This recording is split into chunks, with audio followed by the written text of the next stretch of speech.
Good day, viewers. This is Wadidja. As in, what did you say? What did you do? What did you think? And we are going to have another grind segment today on Outriders demo. Hopefully, trying to get a legendary weapon. We're going to go ahead and start at this here segment of the game here with Meet with Jacob and Shira, excuse me, at the command room. Um, we're going to kind of do a rotation of things through pretty much all the hotspot grinding areas. Um, I I'm going with the Devastator as far as my grind method today. To me, he seems to be the fastest for me anyway. With the way I have things set up with this reflect uh, build that I have going on here, I pray they do not nerf this build, because you can get this automatic mod for your gear where instead of holding your hands up reflecting bullets, the Devastator will automatically reflect bullets with 50% damage reduction. But then you can pair that with other mods to enhance that ability, like add bleed, extended duration, etc., etc. But the main key to this is to be able to have a weapon equipped that has life leech on it. So if you have weapon life leech and that weapon is equipped while you have the auto reflect on, then you will receive health while the bullets are damaging enemies, as they're being reflected back to the enemy while they're shooting you. So it's a really nice feedback loop that goes on. Um, it's perfect, but it, it's it's almost too good to be true. Sad to say, and I don't know, a bit jaded from certain experiences I've had in games where you get what you like, you get what you enjoy, and then all of a sudden they decide to want to take it from you. So that sucks. You know what I'm saying? So definitely hope that they don't remove this. But just to show you what I'm talking about as far as my gear is concerned, uh, number one, as far as the skill, this is the reflect bullet skill that we have here. Um, let's see here, 1 second.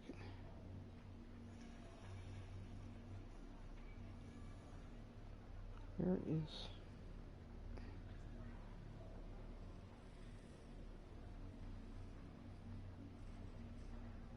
There we go.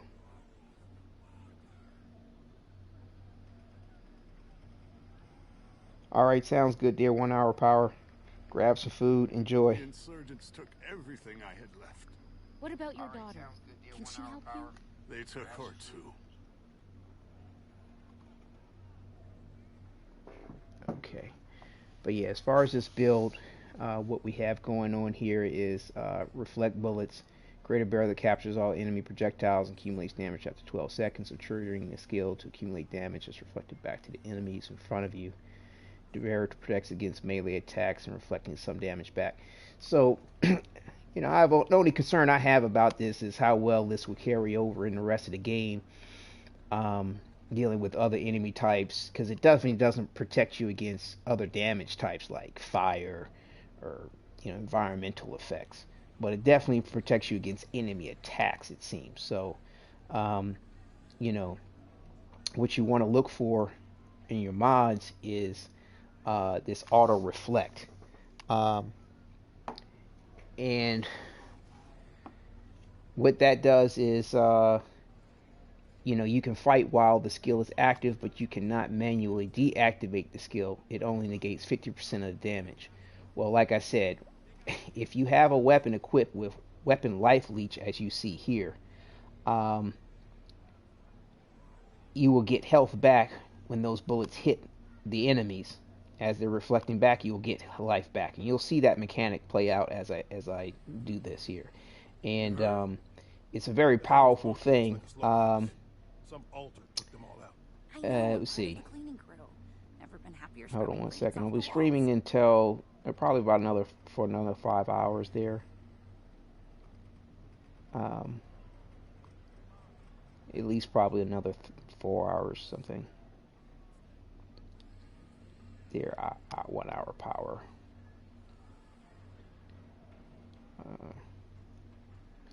So, again, like I said, if you have weapon life leech, you will get health back from your auto reflect. And again, I have a couple other mods to help enhance that. The enemy with the most health takes 50% more damage. I have another one here where the reflect bullets apply bleed status. And I have another here which increases the damage of the reflected bullets by 25. And alright, cool there, 1 hour power, see you when you get back. And then on my boots here, I have increases the skill's duration by 20%. Now, as far as like increasing the damage beyond that, from to the best of my understanding, I believe it's your bonus firepower on your equipment, which will enhance the damage of the bullets being reflected back to the enemy. I'm not really clear about how anomaly power impacts this reflect bullet function. There probably is something, but I'm not sure. As far as I understand, the amount of damage that's reflected back to the enemy, as far as the damage, is basically in reflection to your firepower. More specifically, your bonus firepower that you kind of apply to your gear. So again, it's been more efficient for me on farming over the trickster. Definitely way more.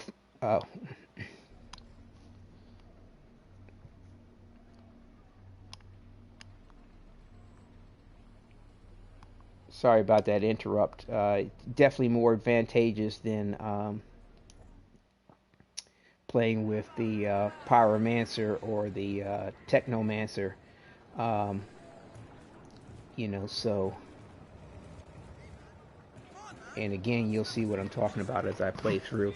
Now, the reason why I'm kind of going to do a cycling of the hot spots on the grind is because for me on the PlayStation 4 Pro,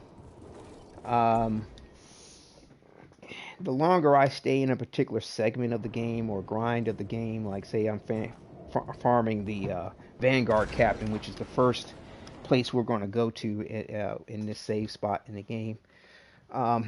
If I stay there for too long, what winds up happening is at some point in time when I go back and forth into my inventory to delete gear, because I like saving up the shards for crafting for later, I think because I haven't had an honest handshake with the server yet in some way, shape, or form. I don't know. Maybe it's a thing on the ROM, the ready on hand memory.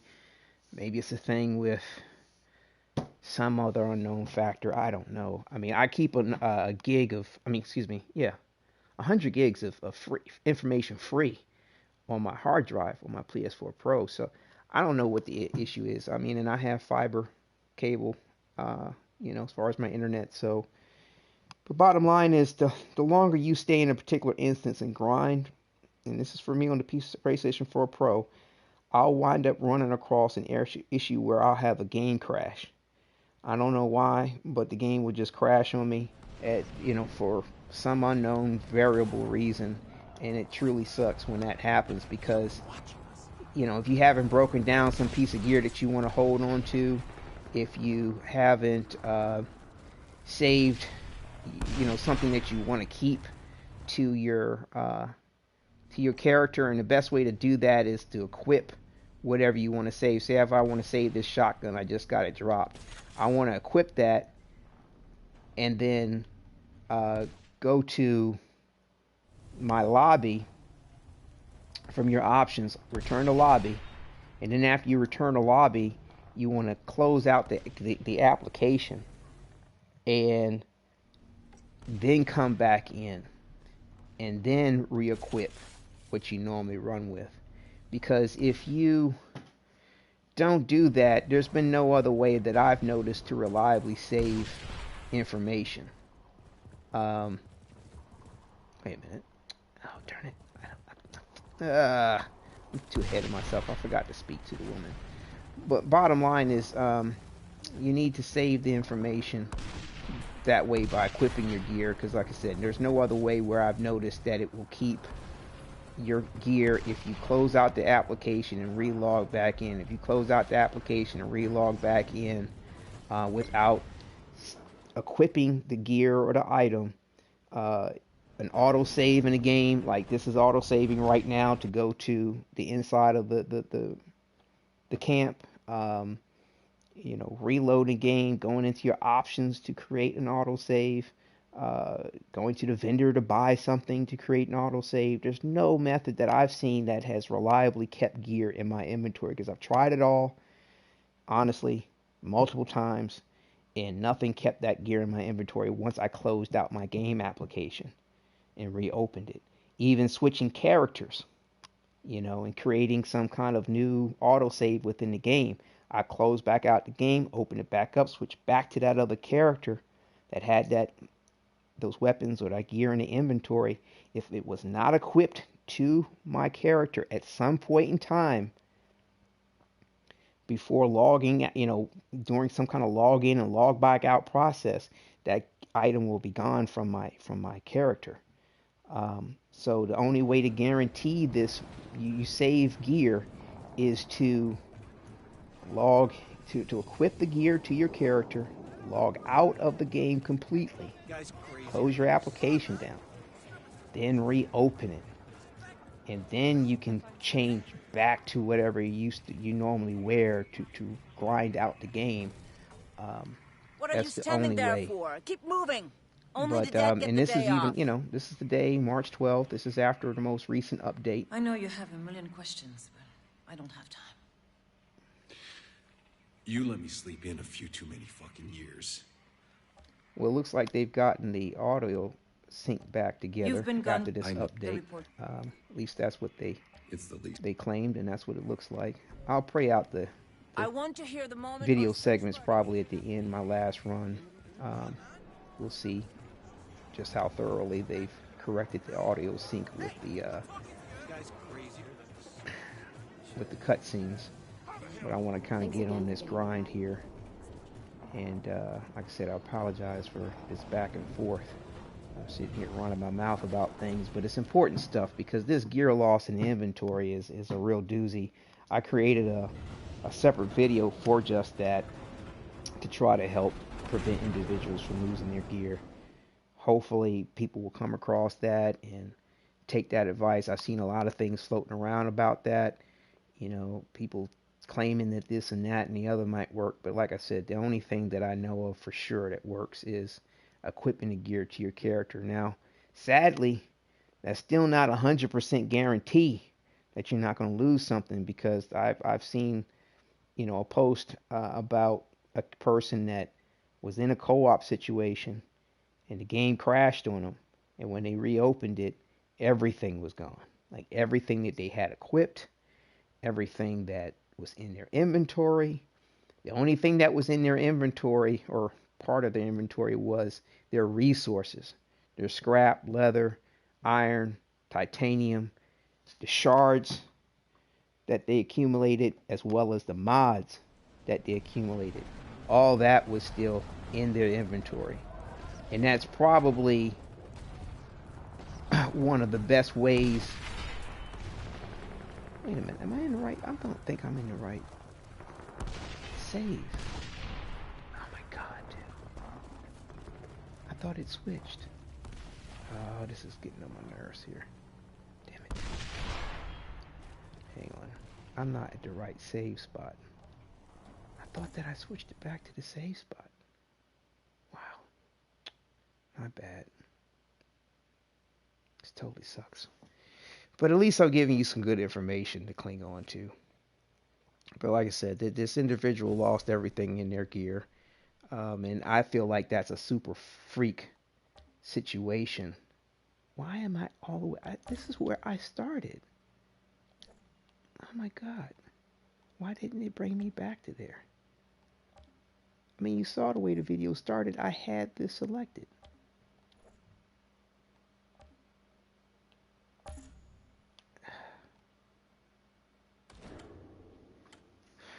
Maybe it's because I went to show you how to switch characters and I came back, and maybe it decided to revert back to whatever my other game save was. Whatever, dude. Yeah, this is ridiculous. Um, but yeah, I mean, overall, I hope there's no kind of issue with the game and with the concerning this backing up to a different game save. I mean, to me, ever since they provided their first update with the game, there's been some kind of issue with things. I mean, matter of fact, I don't remember having inventory issues until after their first hot fix or update. Um, I think I saw the game crash maybe once out of a free happenstance with going in and out of the vendor, and I felt like maybe I was just doing that too fast and it just got a little hiccup. But it was like after they started doing updates, after they started doing improvements, is when I started seeing like 100% of the time anything that wasn't saved in my character's inventory disappearing. Um, just game crashes, and to me it always seemed to relate in some way, shape, or form with dealing with my inventory. Like I'd be at a vendor and say I want to compare what I have in my inventory or equipped to my character with whatever is to be purchased, there would be a problem. Why is this telling what? What? Dude, is this not backing me up to a proper game save? Why is this still marked for Terra Informa?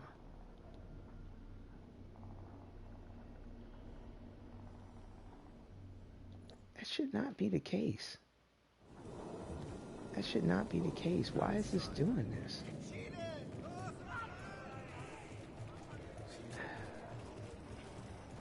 Like I've backed up into a previous instance of the game where Terra Informa is not yet available to do. Because I'm trying to get to the Vanguard Captain. And so it should back you up way before this circumstance.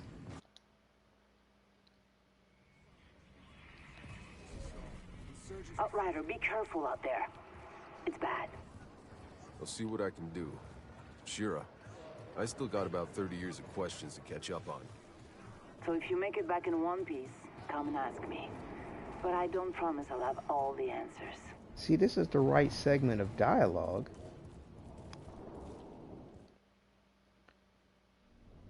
But I'm surprised it's still got the Terra Informa up as if I can go ahead and do that.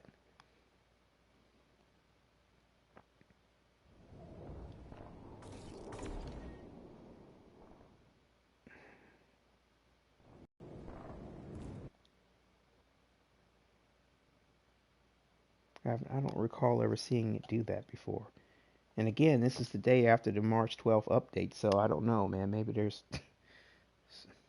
another hiccup with the game. That's the only disappointing thing about these games, is that they start out pretty decent for the most part. There may be some issue one way or the other sometimes, like with this inventory thing, but the more they get to fixing the game, the more problems wind up becoming the case. I mean, oftentimes more so than not. And I mean, it just like with Red Dead Redemption 2, every time they come out with an update, there's another issue with the game, or a repeat of an issue with the game that we once had. And I mean, it just seems to be a never-ending cycle. Something about the nature of the programming of these things, I don't know. Not a programmer, but it's rather discouraging. But I don't know. They're supposed to be trying to keep it simple with this game for the most part, where it's all self-contained circumstance. It's not a live service game, so they can focus on making sure everything's correct.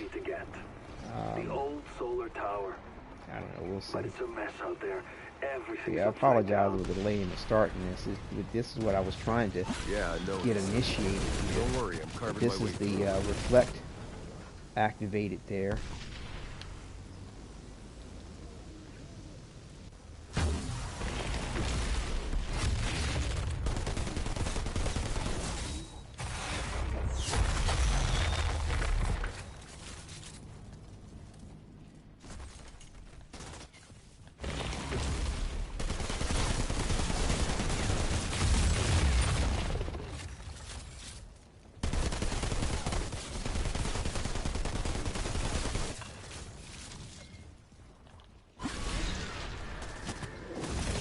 And it's always good to know how to auto pick up your gear for PlayStation. It's down on the D-pad, and I believe if you go to options and then go over to controls, you should see the gaming functions that you have on your controller. So as you see, if I push down on the D-pad, that gives me the auto loot function. You know, like this swipe bar thing, you know, has different functions too, like going into your different little menus, map, you know, character, you know, inventory, you know, classes, you know, class skill points, or your power abilities. But yeah, you want to push down on the D-pad to auto loot. The explosion. This is where the collapse started. I doubt McCain survived this. I don't need your doubts. I need him alive. The auto loot also too works well for picking up the key that you need to advance through each stage or each section. But yeah.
Yeah, I think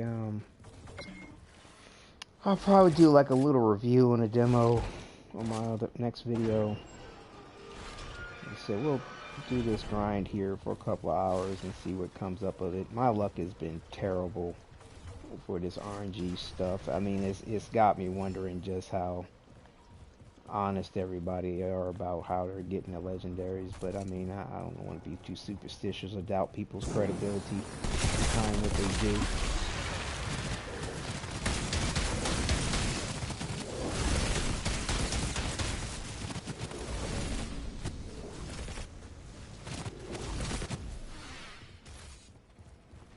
So yeah, we'll go ahead and grind this Vanguard captain out a little bit here. Let these guys take me out. But again, I can't, at least for me on the PlayStation Pro, stay in any particular instance like this for too long of a grind. You know, because what'll happen is, like I said, I'll go in my inventory to clear things out, which you'll see me do shortly, and you know, add things. And the game will crash on me.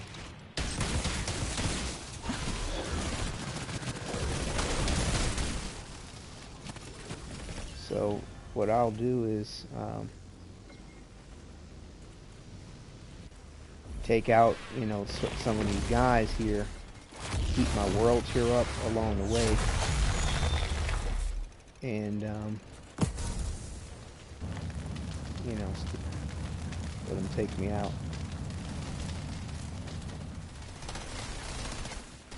Essentially, this is how I repeat this segment here for grinding out the Vanguard captain. Come on now.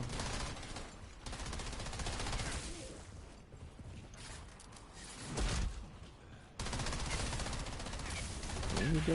There we go.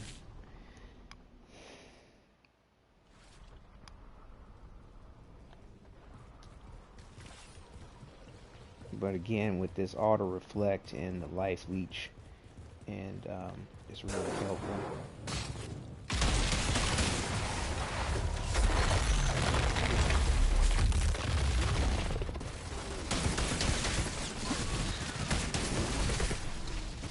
Only thing is, you know, you just got to be careful with this auto reflect because you could wind up killing everybody on the board.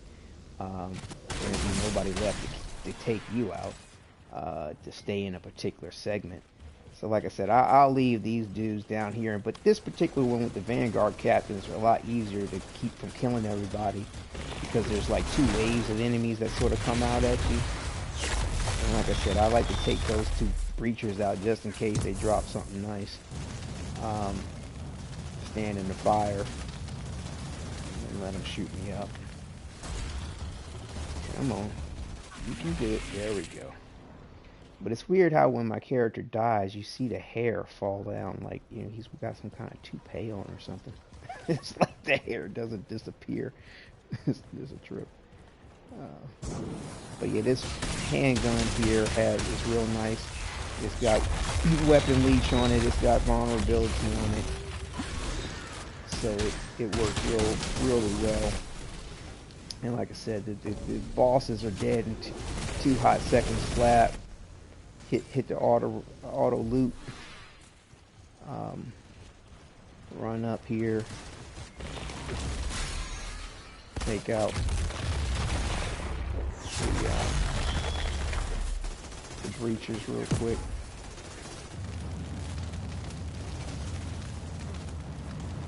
Sometimes pointing my weapon up like helps the aggro out for them to want to kill me a little faster. But yeah, by doing that too, it helps maintain my world tier a little bit. But just to make sure I don't run out of space in my inventory, because I've heard about that too. People just don't check their inventory enough, and they get a legendary weapon drop, don't realize that they can't pick it up, and well, you know, they lose out in their weapon drop because they're just so in a habit of rinsing and repeating whatever method that they're doing for their grind.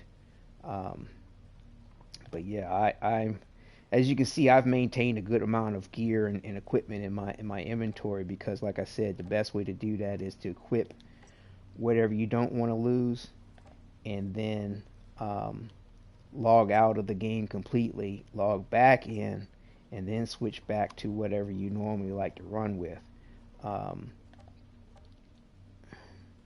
So yeah, that's the best way to keep gear from being lost out of your inventory. But again, by breaking down everything, you get to go ahead and build up your shards and your other gear.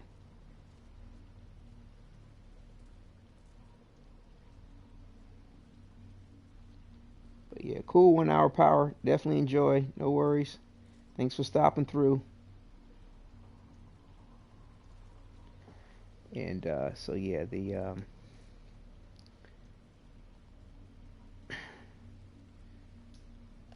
I hold on to a few different things just because I like the style of it. I like the simple look of certain things. So when the main game comes out, I'll because of the crafting system, I can make whatever I like the look of into that better thing. But yeah, that's what I do. We'll go ahead and run through this a couple more times and then proceed up to the tower. And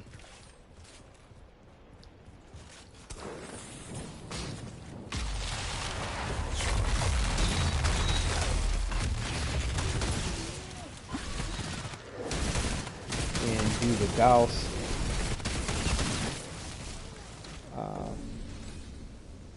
chest run. And yeah, no worries there, buddy. Definitely enjoy. Like I said, glad you stopped through.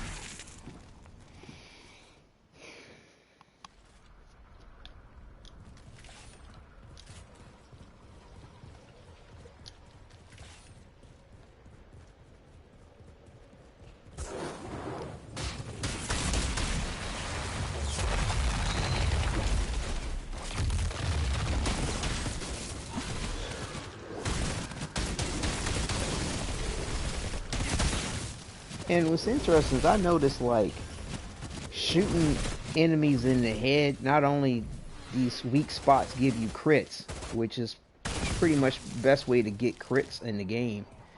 I don't really see much else that may improve your critical chance. Yeah, like, see, I accidentally killed everybody on the map with the reflect. So luckily these two breachers were part of the second wave, and I can let them take me out.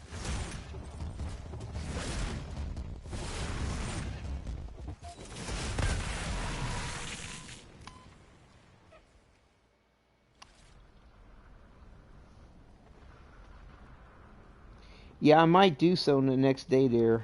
Not sure at the moment. But maybe I may be streaming tomorrow. Gotta spend time with the wifey too, you know. So, uh, we'll see how it goes. Let's see.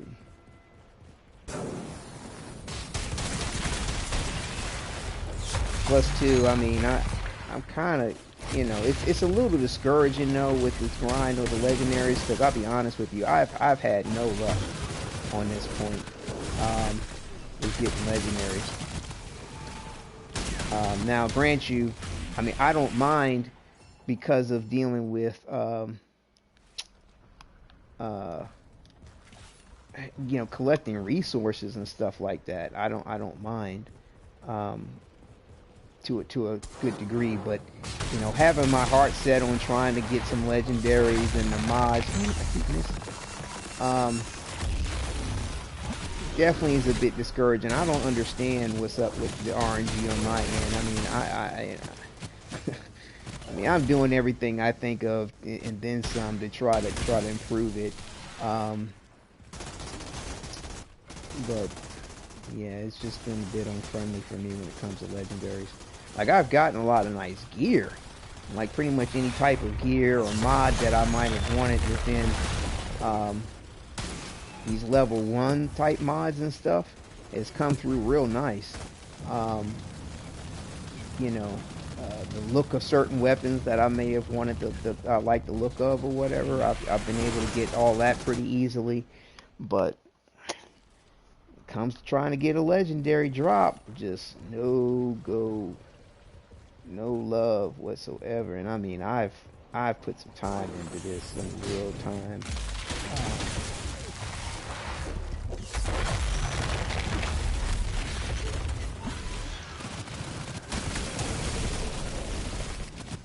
Yeah, the other way you can try to help prevent from killing enemies is turn around, give them your back until the auto reflect wears out, because you can't deactivate it the same way you can with the normal version of the reflect. I mean, even having your back turned to enemies, there will be some damage that can come through, but it seems like the majority of the damage comes through when you're facing enemies. So keep that in mind. None of your other abilities will cancel the auto reflect, although the wait a minute, what is this skill called again here? 1 second. The gravity leap. It doesn't necessarily cancel out the skill, but it kind of makes it a little, it doesn't quite reflect quite as well as it normally might. I'll show you what I'm talking about.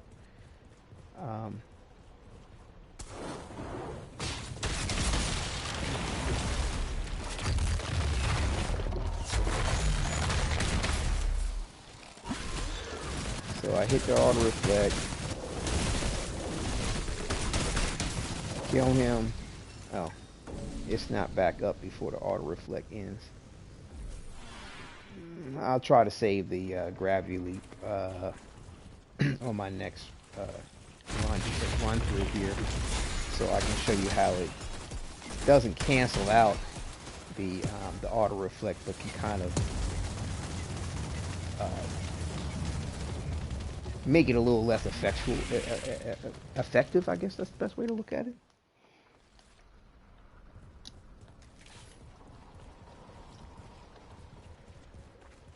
But yeah, it'd be nice me talking about how bad my luck has been to get legendary that I actually get a legendary in this grind. So like I said, I'm gonna try to save this gravity leap.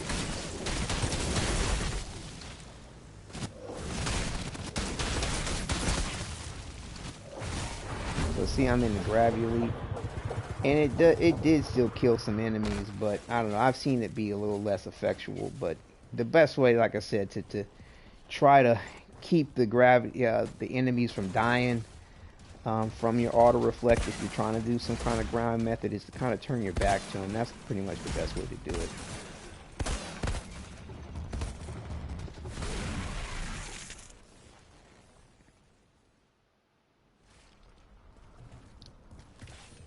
And we'll check our inventory after this next one to make sure that we still have enough space for stuff.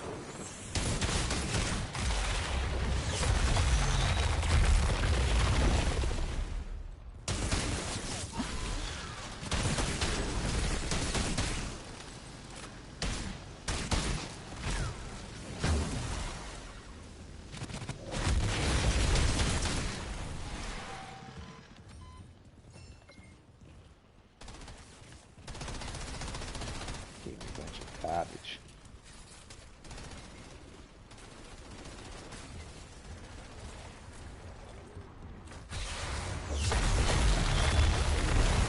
Kill the breachers, try to keep up my world tier a bit. Plus, too, by killing the breachers, you know, they always seem to automatically shit out a bomb, so let that hurt you and let the fire help damage you to help the enemy kill you a little faster.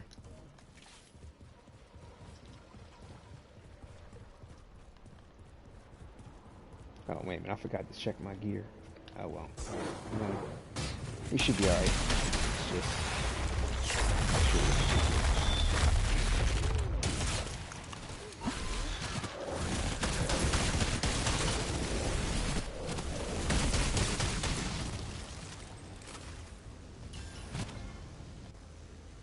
But yeah, I'm not seeing any type of a legendary falling, but... Yeah, I tell you.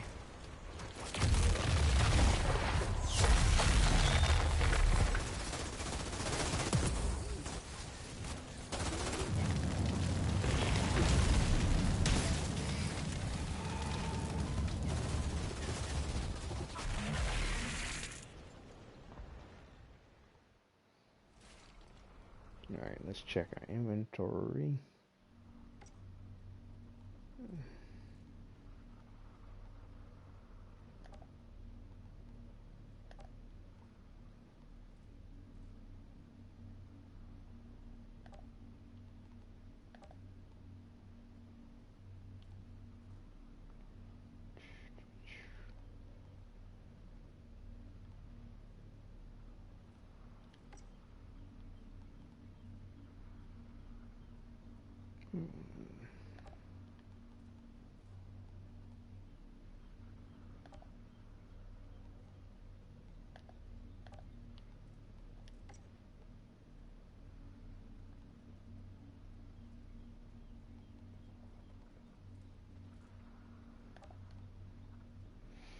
Now, see, even though I'm kind of like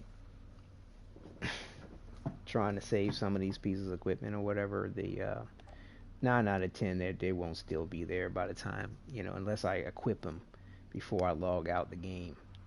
I'm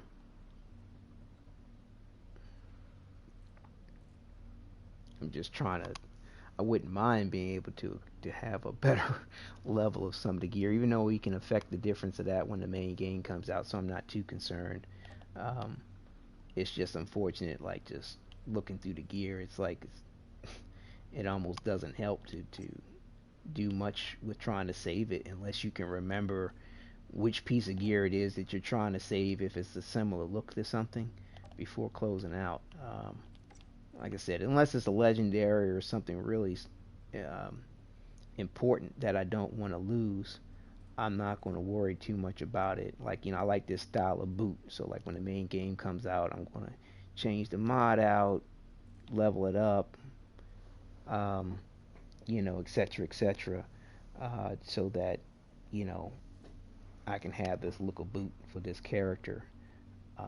It probably helps if you can find a version that has whatever mod in it that you like the version of, or some kind of base version that doesn't have any mods. So when you level it up, your option for putting in mods, I believe, will be open to you.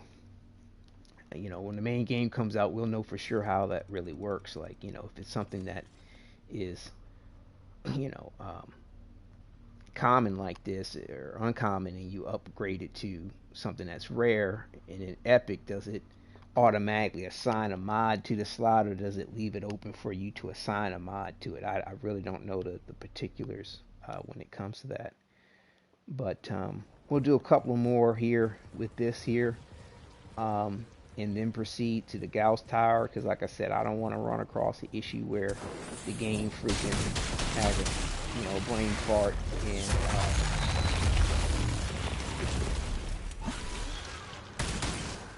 crashes.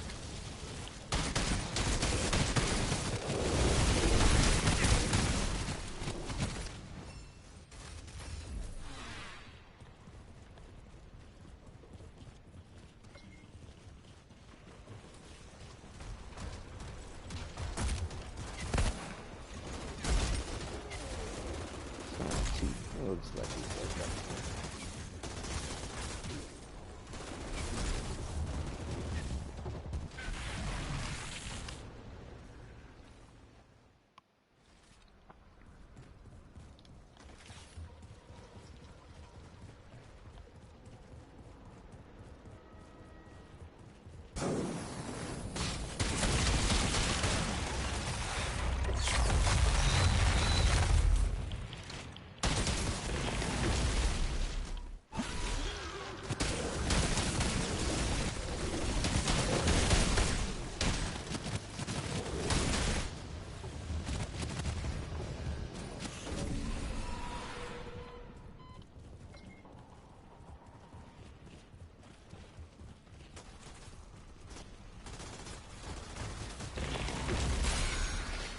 And one thing that does kind of piss me off a little bit is, like, why they feel like it's necessary to bloody up the screen and make, you know, like, because sometimes in the most critical situations, which is like just before you trying to save your life, you can't see very well as to what's going on, or what's even killing you or hurting you or shooting you, because your screen's so freaking bloody. Whatever.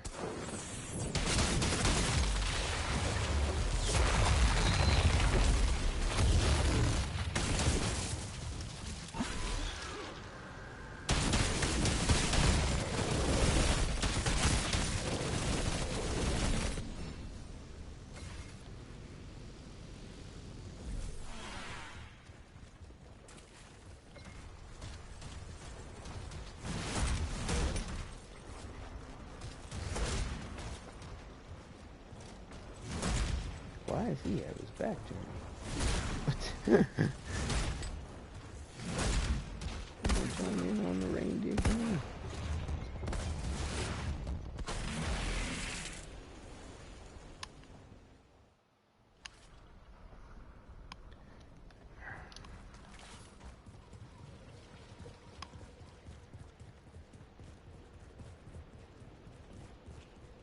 Yeah, apparently the devs has stated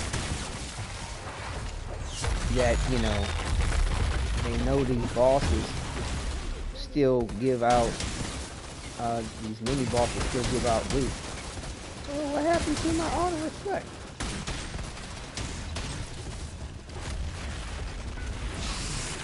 I don't know what just happened to my reflect. That was weird. Like, what did how did I make it in like that?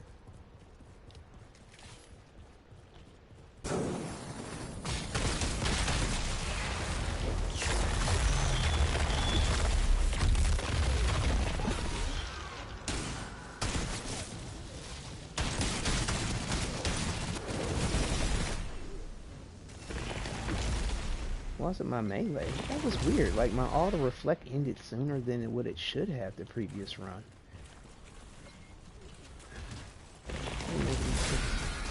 Sometimes shit like that happens that I just cannot explain. It's like, you know, something like your auto reflect just ending on you prematurely with no rational explanation. Like any other time I'd want my auto reflect to end early, it wouldn't.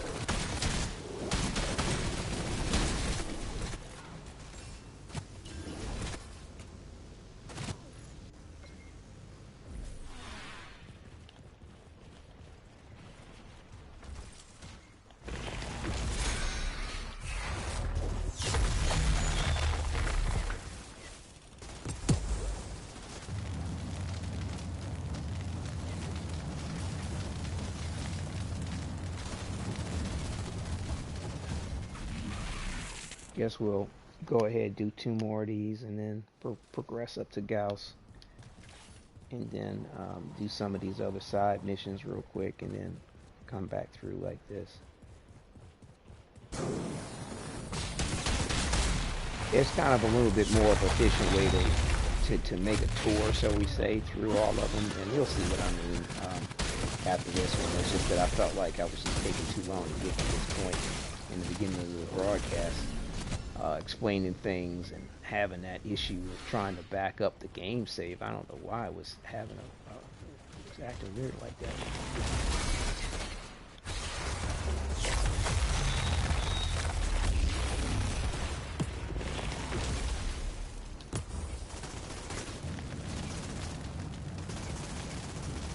So we do one more after this, see what we get.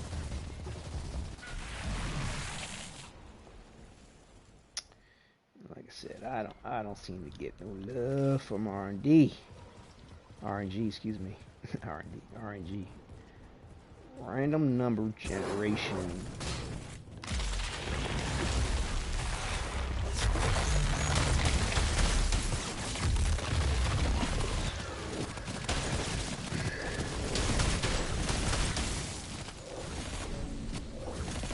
Garbage, nothing but garbage.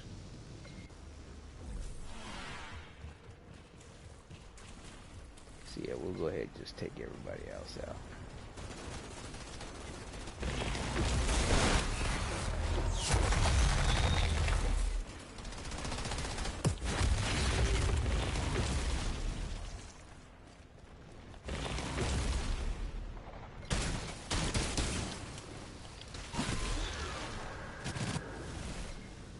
Quit hurting yourself.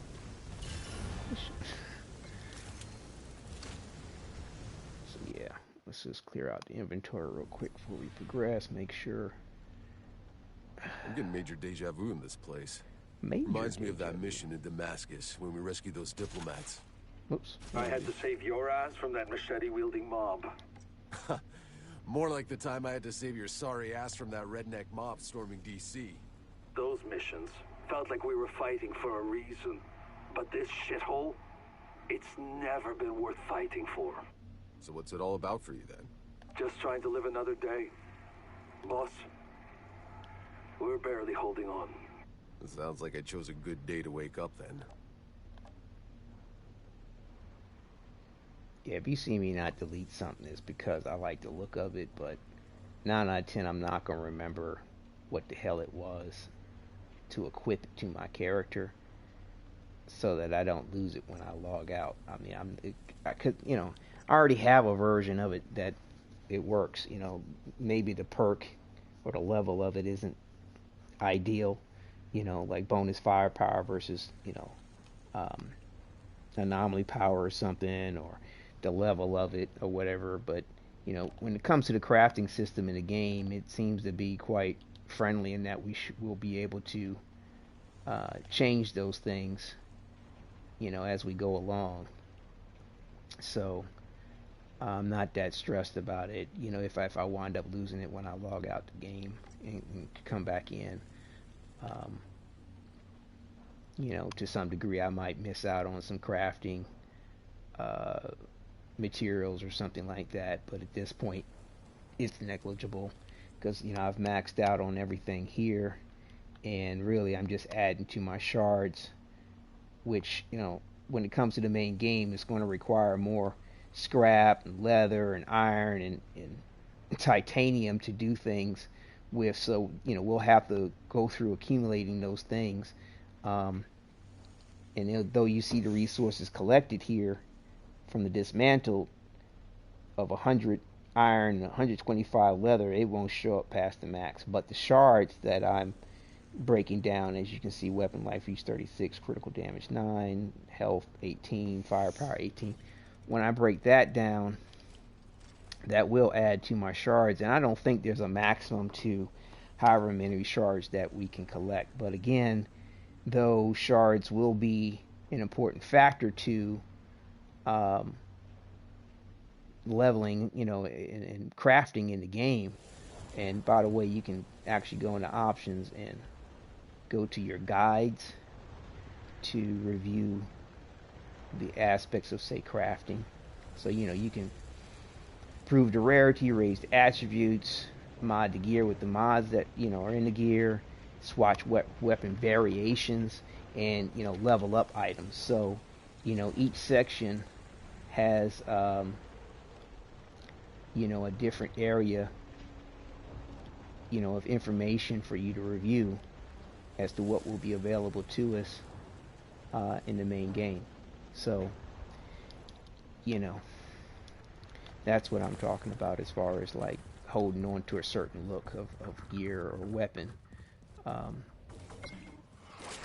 Because for me, I kind of like the basic, unmodified look to some of the weapons. I don't like the rusty, nasty looking stuff, but the basic gear and weapons look pretty cool to me.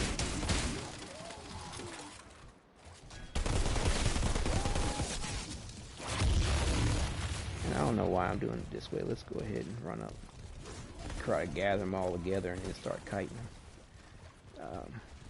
Clump them all in a big group.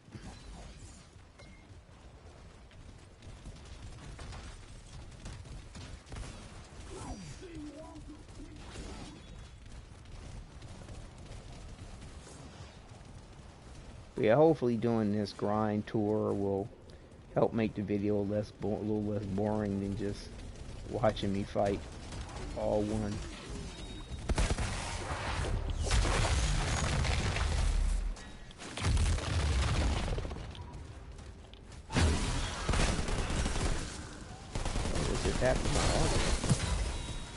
Yeah, I've seen the game crash on this shit too. Jacob, like, I'm seeing a lot of dead people. They look like they've been sauteed. Shit. Be careful. And I think that what it was is I did the grind segment a little earlier in the game, a little too long, and by the time I got to this, some kind of overflow of information went down, and the game was like, "Screw you, we're done." And I feel like it's some kind of handshake or with the server that's going on, some kind of memory that's being saved, or I'm thinking that it's server related, and not not system related. That's my best guess. But again, I'm not a programmer, I'm not a network engineer, I don't know. But that's what it seems like, and that's me after playing games for the number of years that I've played them. I'm 40, be 47 this March, and I've been playing video games since Texas Instrument days. Atari, ColecoVision, all that. So arcades. But again, who knows? This altar, did I not mention? But again, you just want to take care. And if you get something that you like the look of, or you get something that able to handle yourself, but this son of a bitch is on a whole other level. As of recently, is a legendary item. So am I would advise immediately equipping that item immediately, and hopefully you won't get a game crash when you go into your inventory because you've been doing something for too long. And like I said, immediately equipping it, closing out to the lobby, and then closing down the game. Oh, that's bad.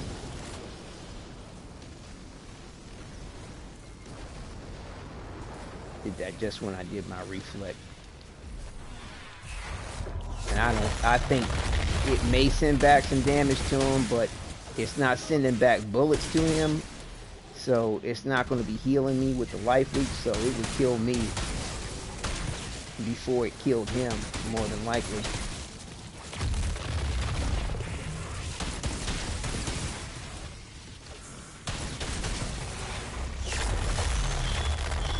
But his little weapon, this weapon here, will send back the damage and heal me.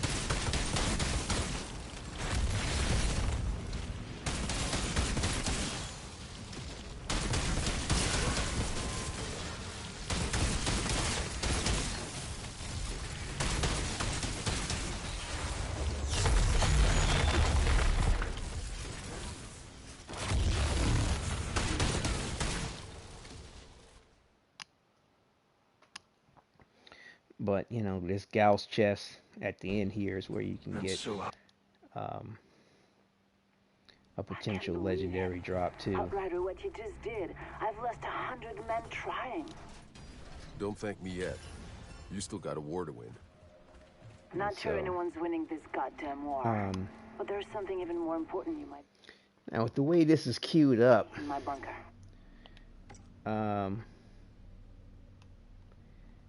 See, that is just so strange that I have Terra Informa still here available for me to do.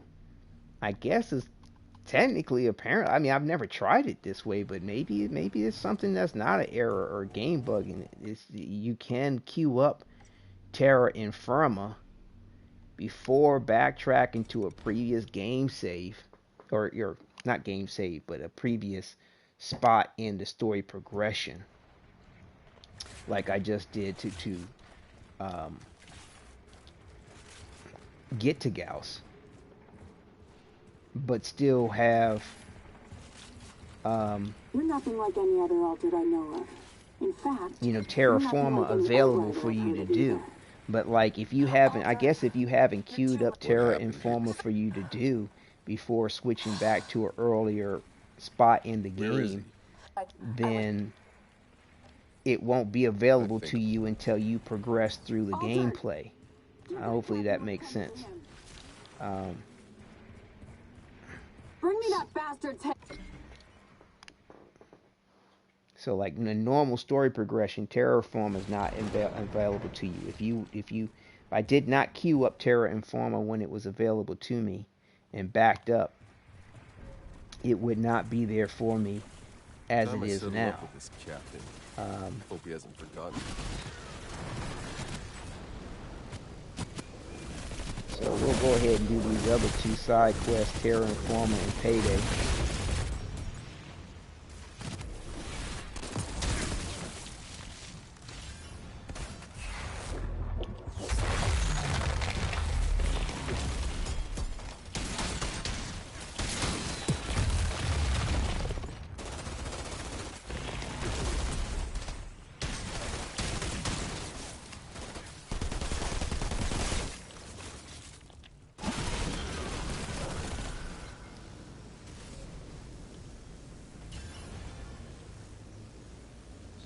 I push down on the D-pad, do my auto pickup.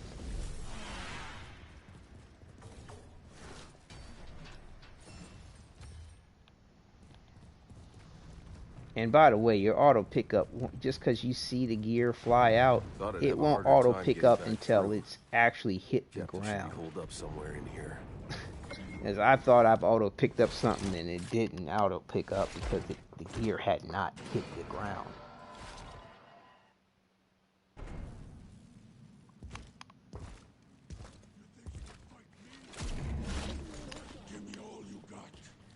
All you got.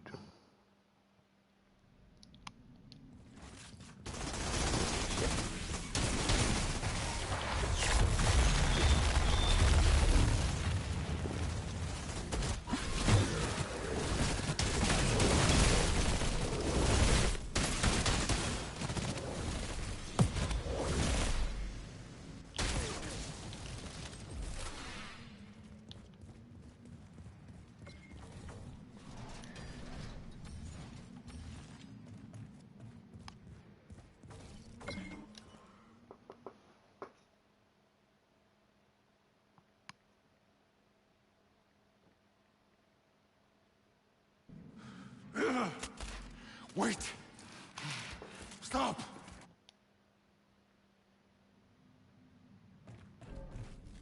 Outriders. That soldier will want to see his head for herself.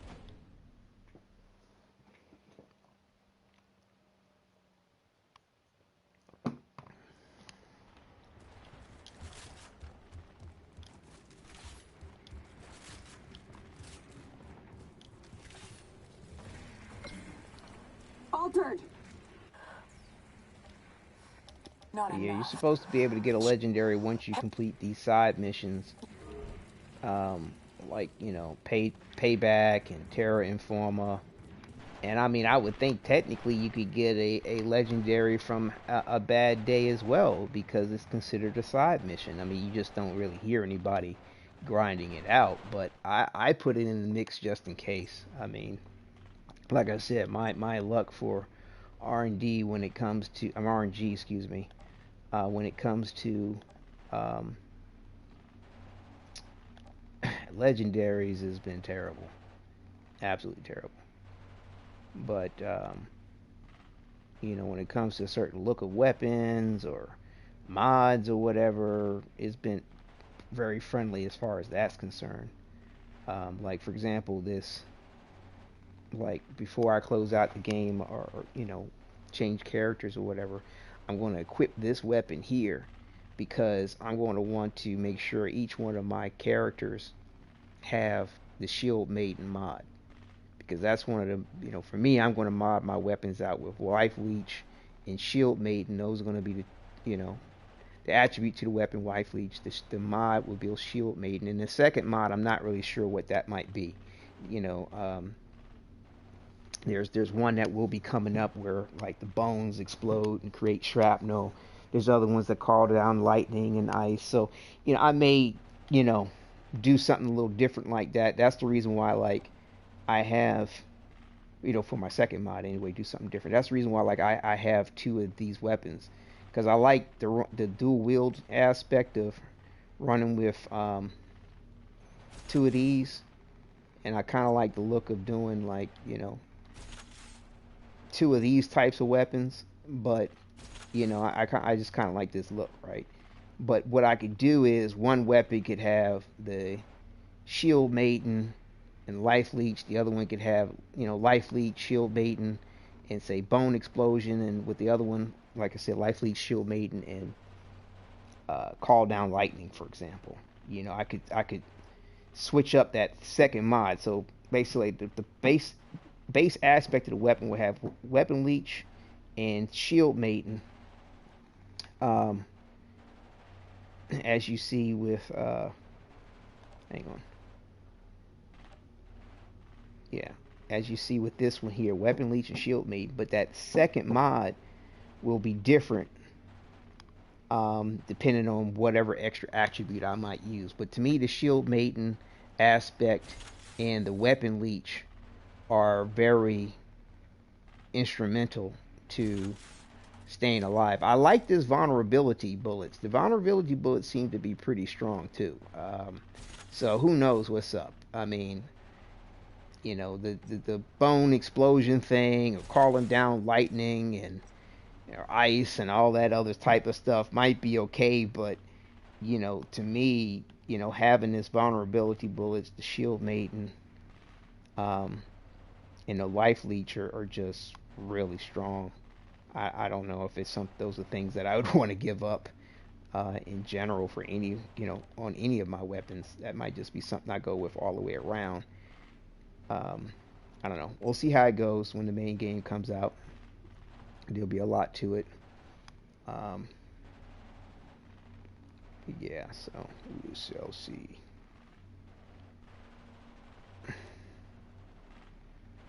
So yeah, I'll probably go through. So like I said, I like the look of this gear here too until something else better comes along. So I'll probably equip the better of things too along with that weapon. Oops. To make sure that I don't lose out on whatever it is I'm looking to keep. Because I don't, you know, like I said, I mean, notoriously, I will lose whatever it is I'm looking to try to keep if I don't save it properly. And like I said, saving it properly involves equipping the gear, backing out of the game completely, closing down the application completely, and then restarting it, and then switching back to whatever I normally run with. So like I said, when I close out the game, I'll switch to this. Before I do anyway, I'll switch to, say, you know, anomaly power or whatever. That's the one that I want to make sure I hold on to. Just to be sure, I might switch over to, you know, this pair of pants right here. You know, these are things that I want to make sure I hold on to because I like the look of it, you know, for my character. I'll switch over to that. I like these boots. So, you know, these boots are part of the outfit that, you know, I'm going to run with. You know, so that's going to be the main look of my outfit of my character until I come across something better. And, you know, and if it's any other type of weapon that I want to make sure I hold on to. And then I'll go ahead, close out the application, come back in, you know, reload the game, and then switch back to what I normally wear. Because I've already saved this to my character properly because it was already well equipped to my character. So there you have it. Let's see, I can get rid of those because see, even though I like the look of these boots, I'm not going to be having multiple Devastators. I don't think, not at the moment anyway. So I can't switch these boots to another character because this is a class specific mod in these pair of boots. Now, I think if I change the mod out to a mod that's not class specific, I could probably put this in my stash and switch it to one of my other characters. But from what I understand, you can't trade gear that's class specific, in this case because of the mod, to another class. So yeah, it really doesn't help me to have you know, an extra pair of boots in here but you know, for whatever reason, I'm just going to leave it in there for right now. Delete the other stuff. I don't know, you know, it might be better for me to keep the one that's level 209 until, you know, I don't know. Like I said, certain particulars about the crafting system will be a little bit clearer when the main game comes out as far as what we can do, what we can't do.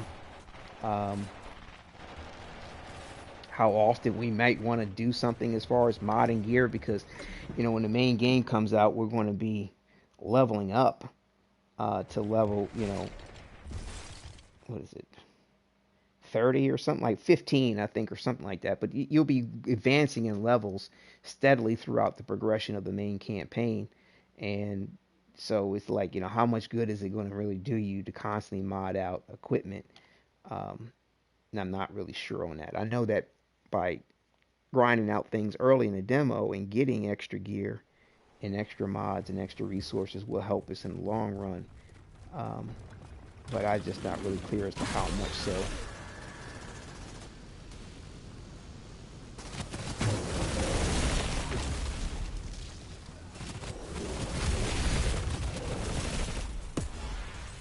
So yeah, like I said, that auto reflect is what's up. Just takes out everything. Like I said, now this Terra Informer part here, if you're going to do a grind with this auto reflect, you want to be careful not to kill everything so that you can continue to grind it out. And you'll see what I do, because when you run in, you want to, you know, add in the 2 snipers, because supposedly they have a potential to drop or something. So you see that's this first sniper right there. You want to make sure he runs along with you, just like what he's doing there, but now he's stopped. A lot of times he'll run all the way over with you, but you want to make sure you take his punk ass out. And then I'll run down here because there's another sniper up top. Okay, take them all out. That took out the sniper up here, and I'll run all the way over here so that's as far away from everybody and keep my back to him with this auto reflect, because it will kill him. You'll kill everybody on the board most of the time, and you don't want to risk that, you know, and ruin your grind point. which is right here. So, come out here, pay attention to that sniper dude, make sure he runs with you, see how he's running, good. So you want to stay behind him, tag his ass, kill him, put on the auto reflect, take out the boss dude.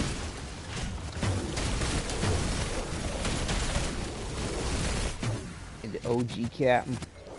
Like I said, the other snipers up here on the mountain, you always take him out real easy with the auto reflect motion. So once that auto reflect is ended, then you can go ahead and let him take you out. I mean, if you're worried about maintaining world peer, you can take out a couple of them, like I just did, and then let the rest of the homeboys take you out.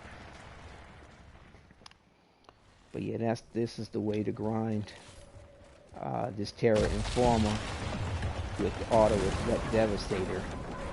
But again, you want to be careful not to kill everything.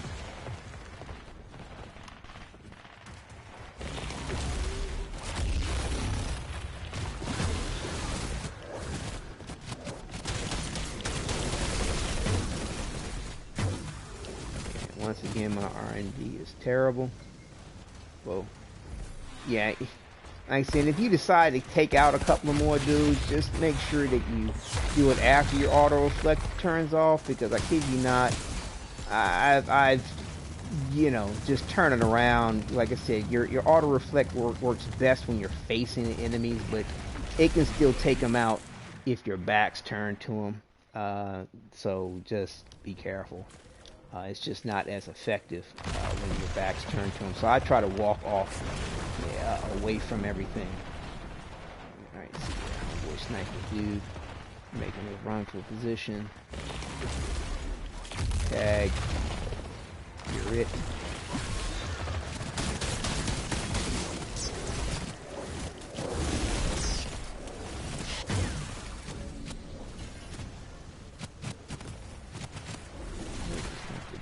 Whoa.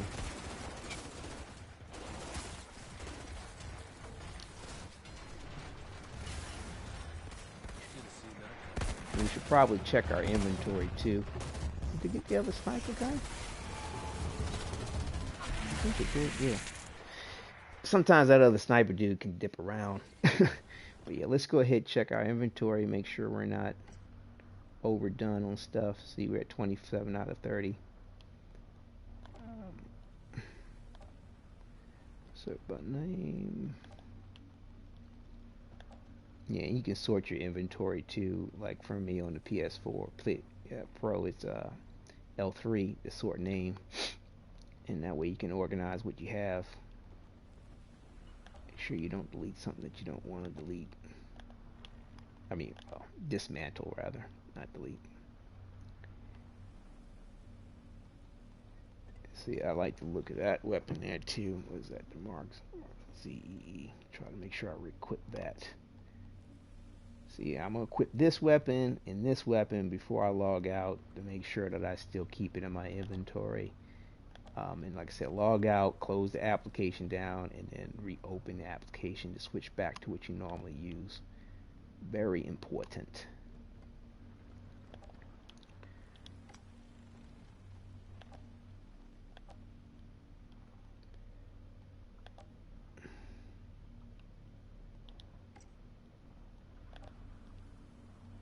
Resources, health.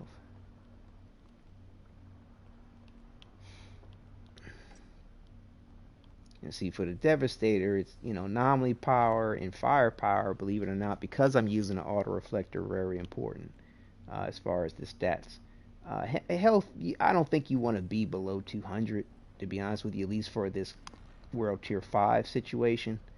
So, I mean, my best advice, at least have one piece of gear set up with level 200, one piece of gear with health, which kind of brings you up to at least health level 200.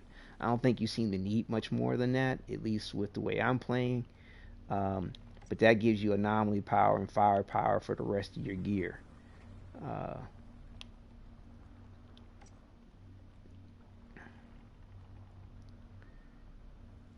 That's what's up. with that. 205 on the crit weapon reach. Yeah.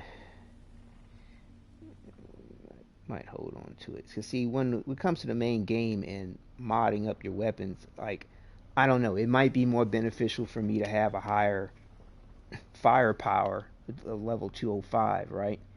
And change, and mod out the crit damage to weapon life leech, or change it. I'm not sure, I think you can do that. Versus having life leech at 193, because there is a difference in damage, like point, it's like 1 point extra difference in damage.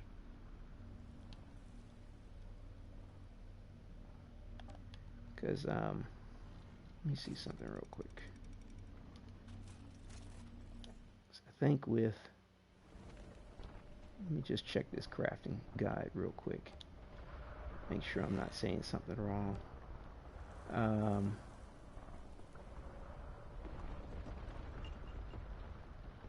So, Brutal Rarity, raise the attributes.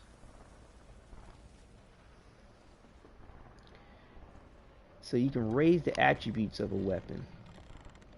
I don't think you can change the attributes, or can you? Watch mods. Okay. So you can change the variant of the weapon.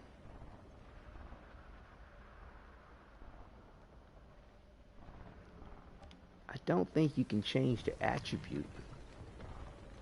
Attributes have 6 upgrade stages. So yeah, I don't think I can change the attribute when it comes to the crafting.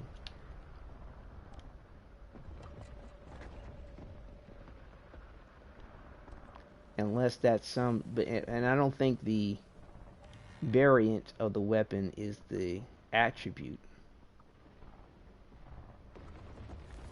Like the variant of the weapon, I think has to do with whether it's automatic, standard type shot. It's the action of the weapon, and the manner that it fires I believe is the variant. I do not think that variant has to do with your attribute. So bottom line is, if I want to keep this weapon right here for whatever reason, that it's really going to have something to do with the crit damage that I can change. Like, so in other words, if I want it to be weapon life leech, I need to make sure that it's weapon life leech instead of crit damage. I believe that's the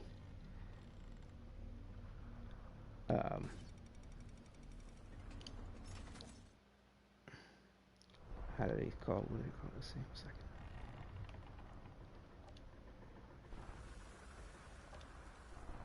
Yeah, that is the attribute of the weapon, not the variant. So yeah, I gotta make sure I evaluate that with what I have in my gear as far as what I'm thinking about keeping or not. That the attribute will not change, or I cannot change the attribute of the weapon. I can raise the attribute bonus of an item, but I cannot change it. So I have to make sure I keep that in mind.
I like to keep an eye on that sniper.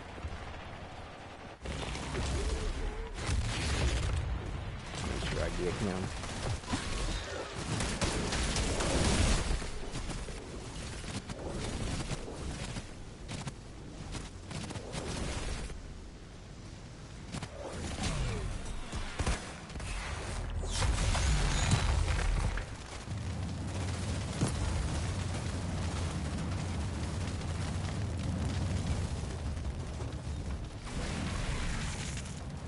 Sometimes pointing your weapon helps amp up the aggro.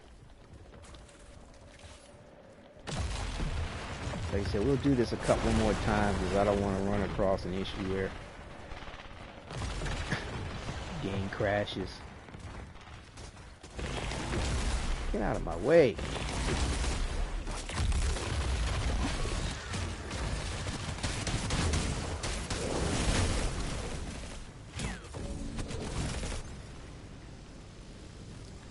Terrible RNG, just absolutely terrible.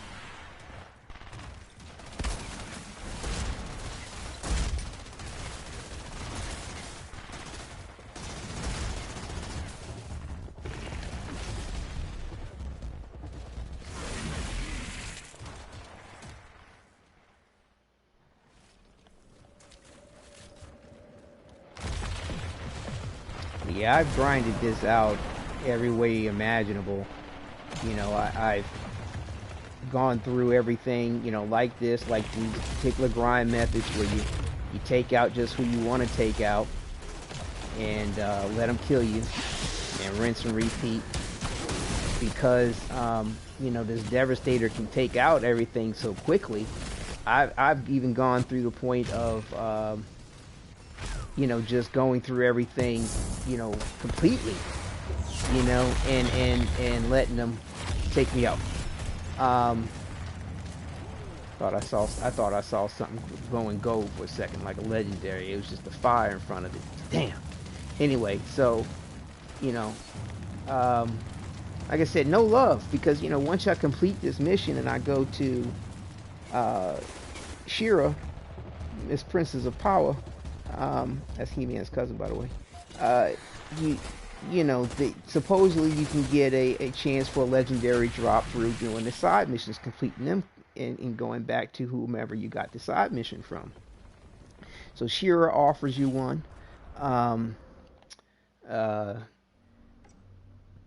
There's a bad day with Eva, and then there's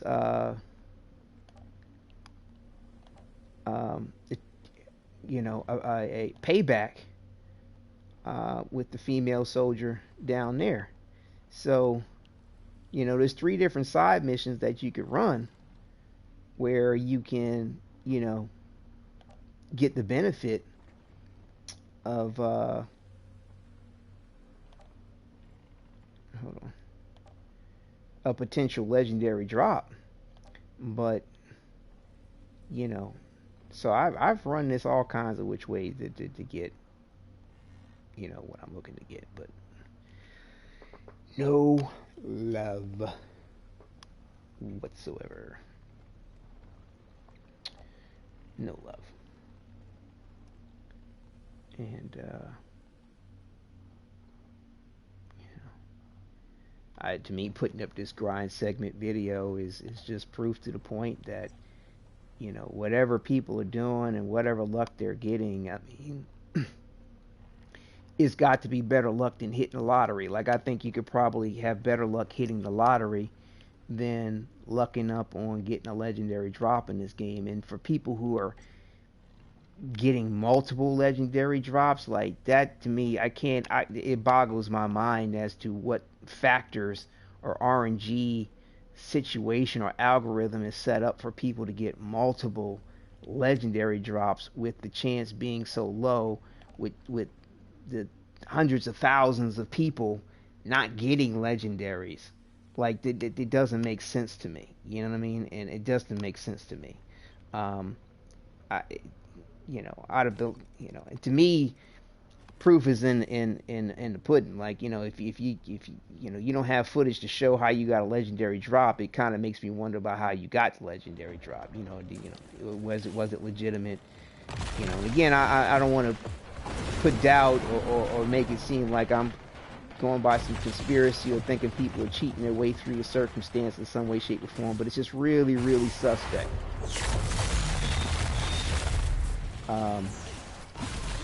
Because like I said, I don't understand how so many people, like from PC and Xbox in particular, are getting these drops the way they're getting them. I don't see the number of people on PlayStation getting them the way I do on PC and Xbox. Like I said, I mean, maybe it's something system related in regard to RNG, just to give the benefit of the doubt. Maybe it's all truly about some RNG luck factor. I don't know, but I mean, really, the amount of time I've seen other people on PlayStation anyway put in, the amount of time that I've put in on this game when it comes to grinding, and get no kind of legendary whatsoever. I mean, it's just really suspect. It's really suspect. What is going on here? I can't explain it.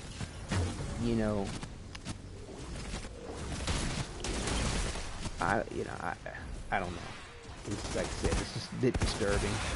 But again, luckily when it comes to my grind, I'm not trying to worry about getting legendaries on my grind. I mean, trust me, I want them. That's the main reason why I'm doing it, but I'm focusing on getting up my shards. I'm focusing on my resources, because trying to focus on getting legendary gear seems like a moot point after this time. I mean, literally, I've been putting 10, 12 hours into this game, 8 hours, sometimes 4 to 6 at a minimum. Like, there's maybe 1 or 2 days where, at a minimum, I did like 4 to 6 hours, since the game come out. Since February 25th, it's maybe been like 1 or 2 days where I only put 4 to 6 hours into the game, and outside of that, it's been at least 10, 12 hours a day, either leveling up characters. Initially, when the first week, I guess, or whatever, I leveled up all 4 characters. And, and of course, I got to tier 5 long before I finished playing the game, so an opportunity to get a legendary from the gear boxes, because that was an option at the time, was still there. And then, because you can't change the name of the character, I decided to do 4 Outrider characters with the name Outrider, and as you can see, like, I had this Roman numeral designation as to which version they are. Just for my immersion and storyline, because to me, I think it's kind of ridiculous too that you can't change the name of your character once it's already set. That's just kind of lame. Like, I mean, it's a shame that your save file is attached to the name of your character like that. I mean, I don't know how else they could do it. Because I guess if it's not attached to your character, that means you could have more than one character with the same ability, same class. Like, you can have 2 Devastators, because the save file is not attached to your class. So I guess the only way that they can maintain your save integrity to your different characters is by having it attached to your name. So therefore, your file name is your character name, and that can't have any spaces in it. It can't have any special characters in it. You know what I'm saying? So, and then you can't change it either, which is, to me, kind of, it's unfortunate. That however everything's written into the game, that you can't change your character name. So, there's people out there that might want to have their character set up in regard to how they're going to play the character. They may want to have the character have a particular function for them in the way that they have them spec'd out, And, oh, damn it, did I kill everybody? Son of a bitch. Whatever. It's time for me to probably move on, because, like I said, I keep running this, and I'm going to run across a game problem. So, yeah, let's just go ahead and turn this in. But, yeah, that's what I mean. You could accidentally kill everything not paying enough attention. But, yeah, like I said, if your game save file or your character is not set up properly for yourself, and you want to make a change to that later, you can. So when you create your character, you definitely want to take into account what the name of the character is, if you're role playing with it, or character immersion, whatever your thing is. Make sure that that's in line with however you want to proceed, because you cannot change it later, which sucks. Oh, dude, like, I definitely need to go ahead and at least check my inventory. See, I got 30 out of 30 weapons, which is not good. In case a legendary dropped, that would have screwed me. But just my luck, too. So, like I said, those shield maiden things I like to make sure I hold on to. Because I want to make sure each one of my characters might have that mod in their inventory.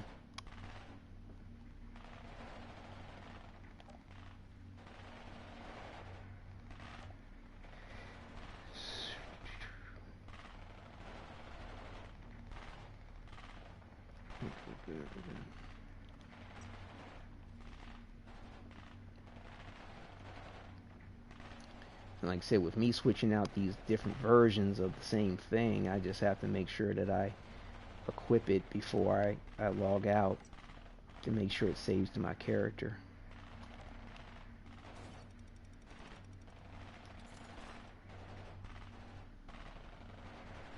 What do I have here? So, I got another thing. Uh-oh. I'm not sure which one's which. I think this is the one I just got. So, yeah. So...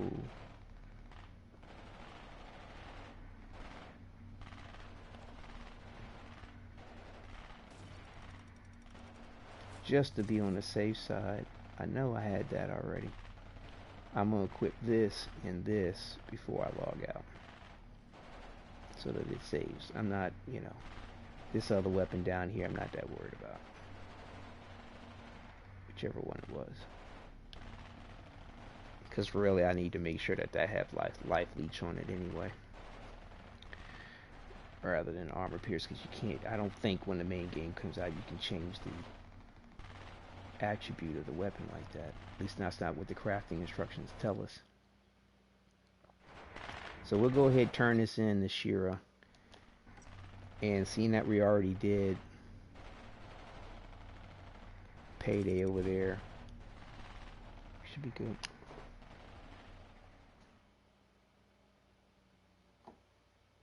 Oh yeah, appreciate that, Jesse. Yeah, it's a lot of little things you got to keep in mind about this game, man. At least as far as the demo is concerned, before the main game comes out. So that either you don't lose your equipment, or your mods, or you don't try to save the wrong thing, not knowing how the crafting system works. But definitely, like, I put out a little video earlier too on the best way to keep from losing gear, because that's just been a horrible problem for people. Like I said, you want to make sure you equip it to your character, okay, and then close out the game to your lobby, and then close out the whole application, whether you're on PC, Xbox, PlayStation, whatever your game platform is. Close completely out the game, then restart the game, and then go back to your character, and then you can take off whatever you just saved by closing out the game, and switch and put back on what you already have on. That's the best way that I've noticed on being able to save things. That's the reason why you can see so much gear, so many different weapons in my inventory, because I like the look of these weapons. That's what I plan on leveling up and keeping as I progress through the game. I'm not too turned on by the exotic look of stuff. But yeah, that's what's up.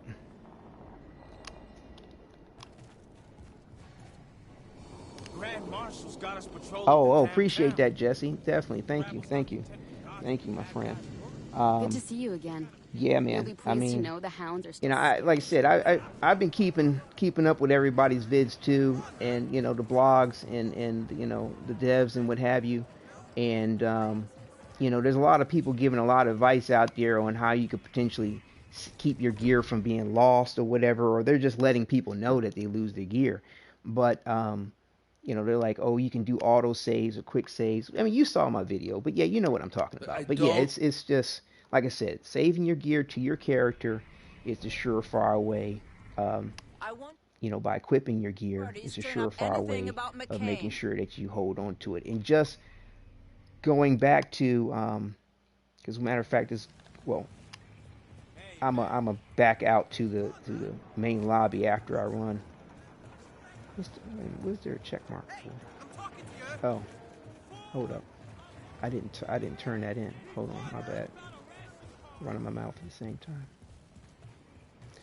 Like I said in that other video, switching characters too won't ensure turn up anything about McCain. Oh yeah, man, definitely. Let's do that April 1st for sure. I'm pretty busy right now. What do you need?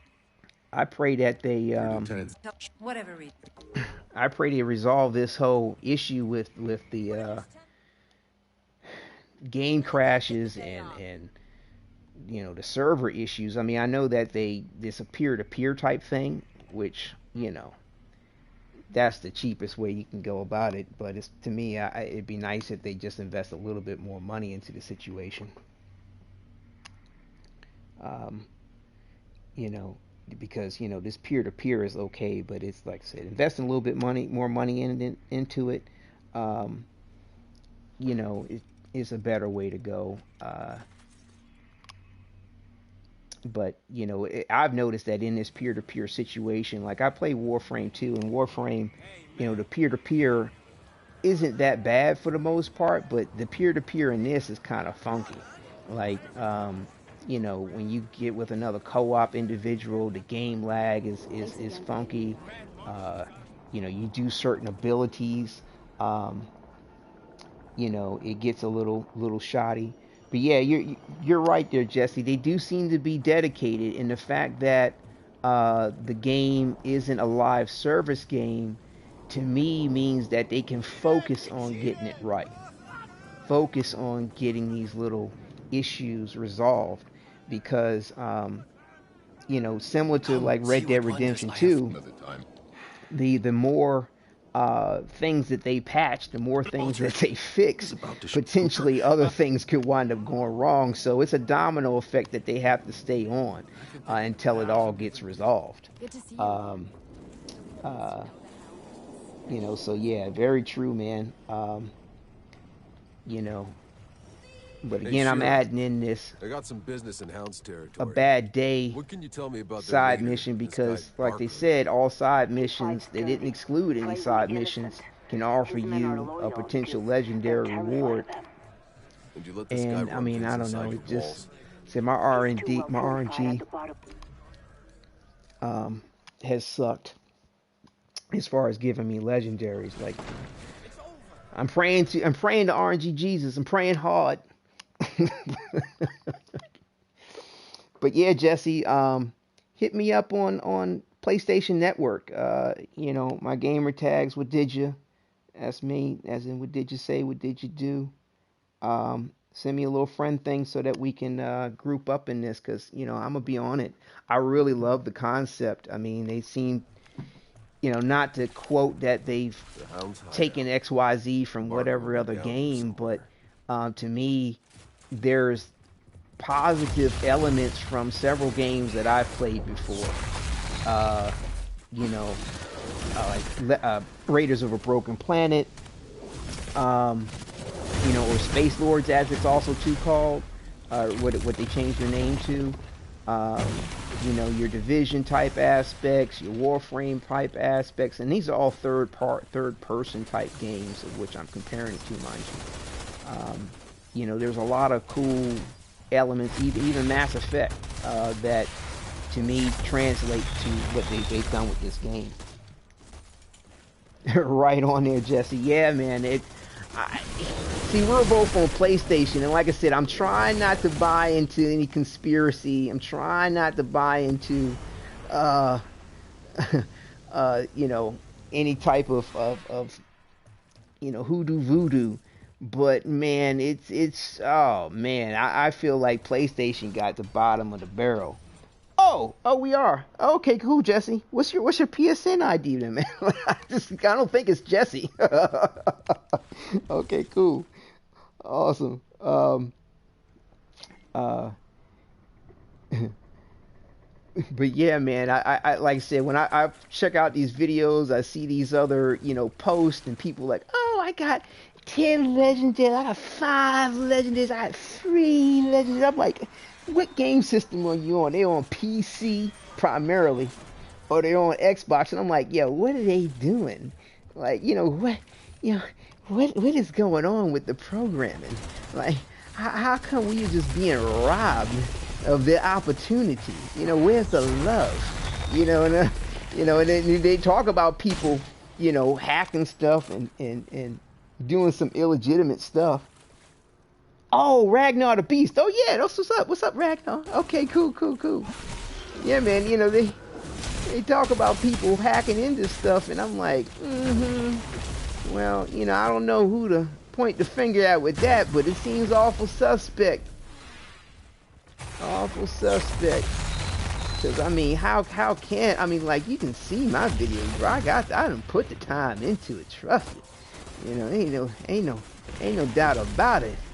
And I ain't got nothing. No legendary.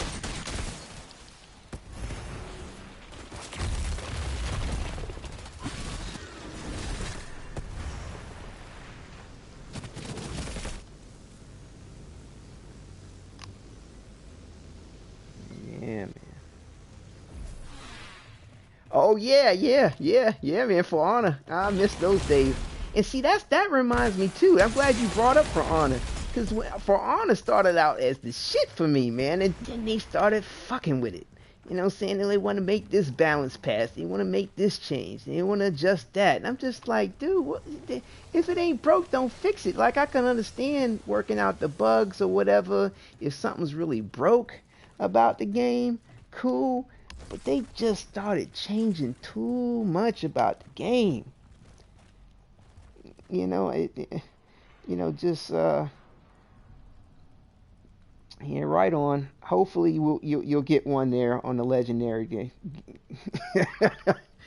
But yeah, let me. I think, I'm not sure if I forgot to get this chest.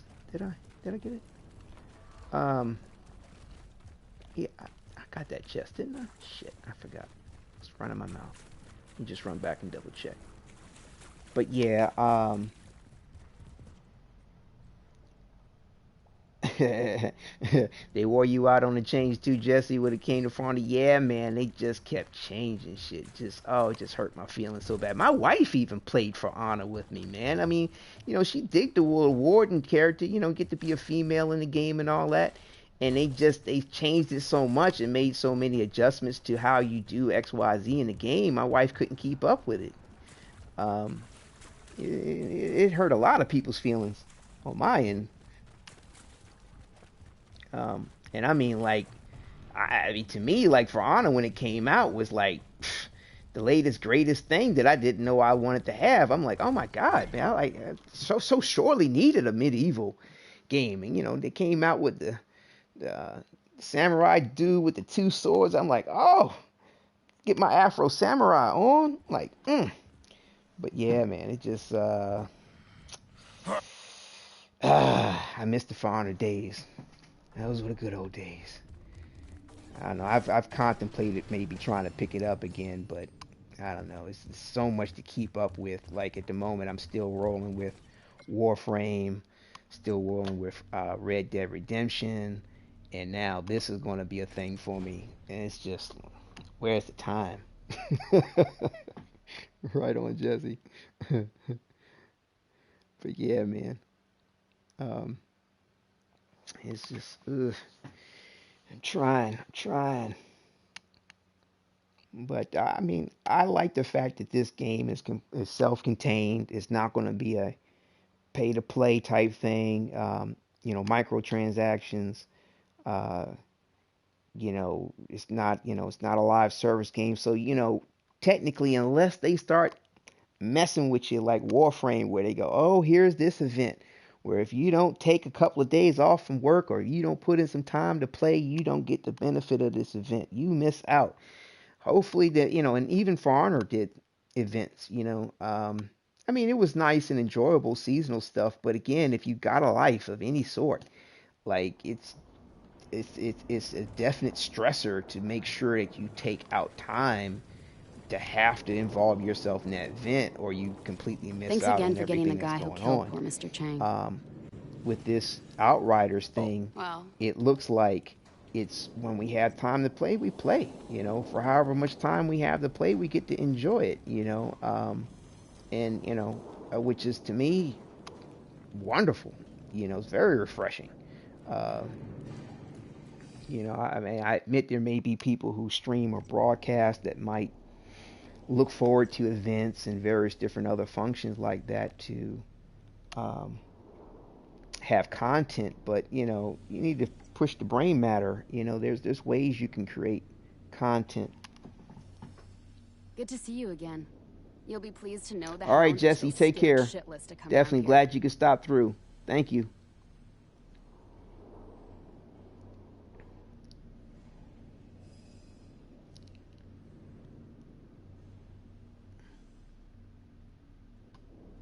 Yeah. So we'll go ahead and do another backup to restart our little grind tour.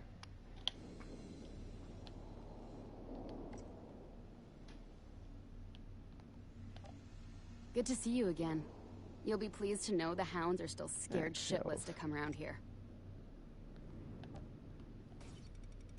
See, yep.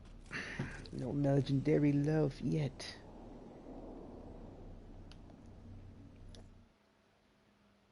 Now let's see if my theory pays off with setting up this Terra Informa before we back up into a previous point in the game. Oh, that's another thing too. Some people claim like if you go talk to Jacob at the downstairs, and I'll show you where that is before I switch back. You let me sleep. So we're gonna set up this Terra Informa quest. It's the least. I want to hear the moment our search party. So like you see how it says, speak with Jacob to leave for the first city. So some people think that that's a way to create a game save so that you don't lose equipment, and that is not a way to do it. I've seen my equipment get lost too. I've tested that theory out as well. I don't think I mentioned that in my little video, but this is where you go speak to Jacob, and essentially this is like how you basically close out the demo. And I can get back to the main lobby this way to do what I need to do. So you say, let's head out. It goes through this nice long cinematic cutscene of cool stuff, and then I'm just skipping it. It'll take you to this about the full demo, buying full game or whatever, your Hell Rangers content pack if you pre-order it. You exit out of that, and it brings you back to the main lobby. Some people think that this is a way of creating some kind of save so that you don't lose your gear in your inventory, and I kid you not, I've closed the application down, trying that out, open it back up, my gear's gone. Again, changing characters to a different character, none of that works. Although, if you're still loaded in the game and you change characters, your equipment will still be there. But again, if you log out of the game without equipment to your character first, you'll still lose it. So we're going to select story point.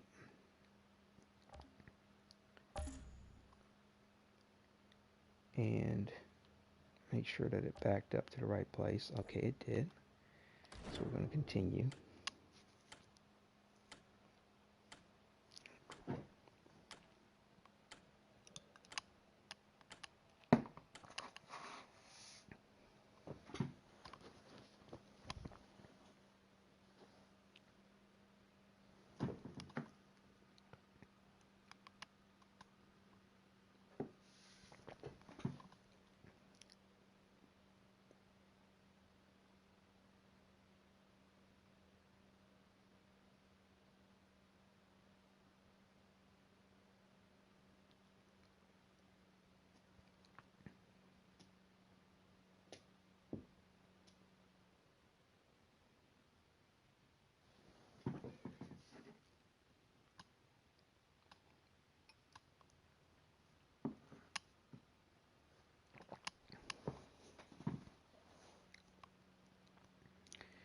Yeah, I've been looking forward to try to get a PS5, but man, there's a lot of unscrupulous shit going down with that too. I mean, people buying up the games, selling them for two, three times what they're worth. Like I got the money to buy one legitimately, but trying to pay three times as much for one is just absurd. So yeah, so queuing up the Thanks again for getting the check. mission, Terra Informa before backing up to this position in the game allows that mission to be available for you later, which is great because to me that kind of makes this sort of tour that I have going on for grinding through the different content for Legendary a little bit more efficient. Because typically, if, like I said, when you come to this point, you back up in the game, if you haven't already set up the Terra Informa, you would not be able to initiate be careful out there. It's bad. Until you finish See what I can do. killing Gauss Shira, and come back and I talk still to got her about 30 again. years of questions to catch up on. So, but because it's set up like this, what I can do is go ahead, hit this first on the way out. Come, see what wonders I have for sale. Another time, mister. I mean, at least this is one direction I can go with it. He was about to He's about to show me the good stuff.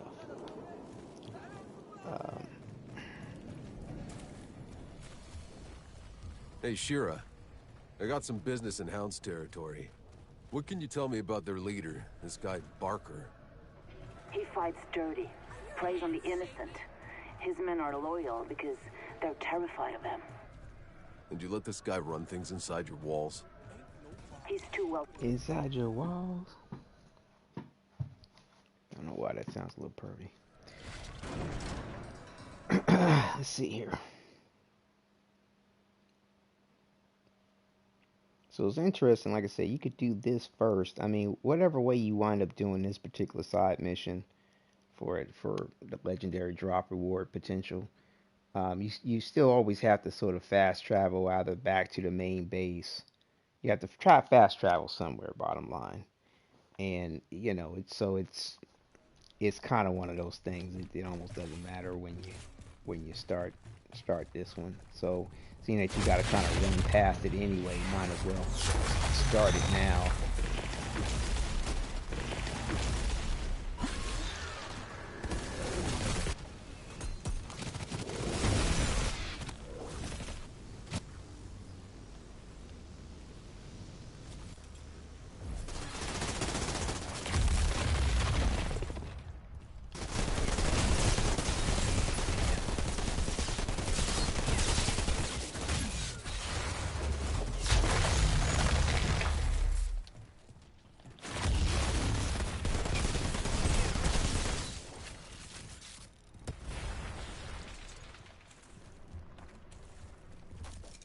Okay, take note. We have checked the crate. I tell you, run through this so many times, man. Shit just starts getting on autopilot, and you be forgetting what you did or didn't do.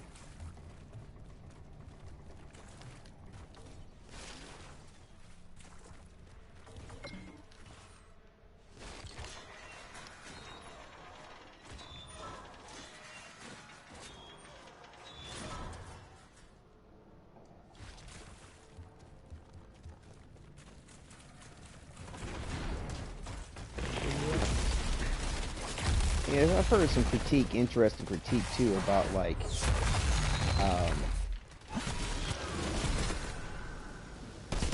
some people might like in the linear aspect of the mission progression. I mean, I personally, it's cool with me. Like, I like the open world type situations,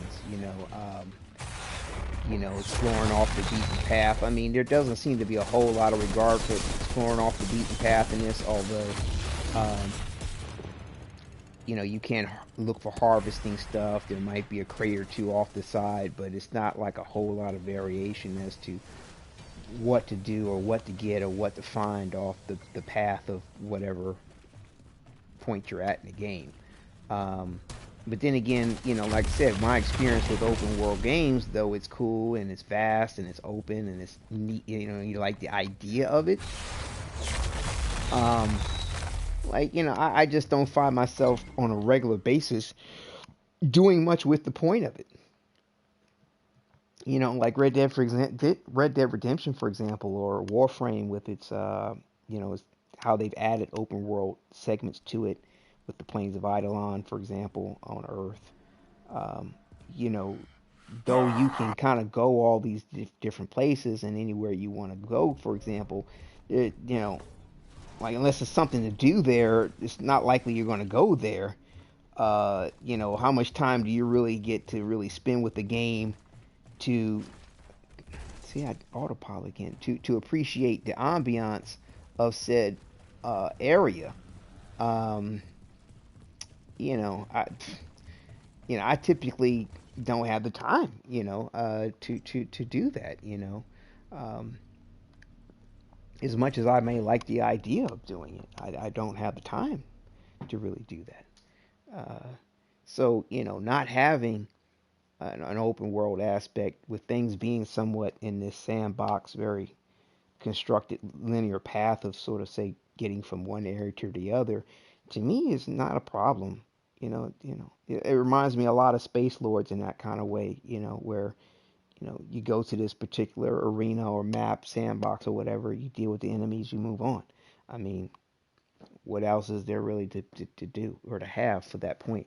I kind of like the way Anthem kind of did their scenario where you kind of had a hub where people could kind of congregate. Now, it would be nice if they had something like that with this.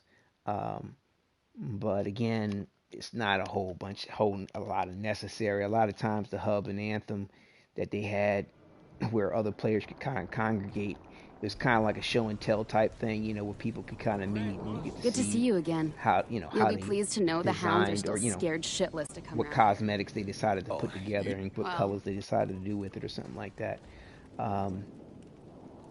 But, again, if you don't have a lot of time, how much time do you have to really spend with that? But again, it's nice to be able to socialize and meet other individuals that might be like-minded in your gameplay uh, aspects. So, Thanks again for getting the guy who killed poor Mr. Chang. Poor Mr. Chang. Yeah, I don't think. Yeah, with the fact that I reviewed the crafting information, like I said, I don't know how much use is it going to be for me to keep these other attributes in here. Weapons or gear with attributes that I probably won't be using. Good to see you again. You'll be pleased to know the hounds are still scared shitless to come around here.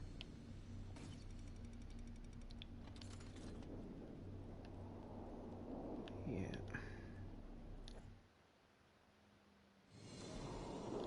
Let me just double check this.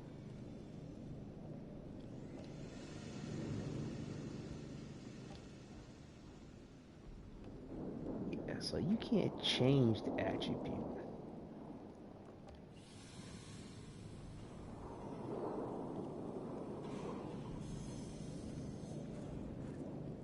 Oh, bonus attribute values of the improved item will be raised randomly. Thanks again for getting the so guy if you who improve killed the rarity, it will randomly raise the attributes. But it will not change the attributes.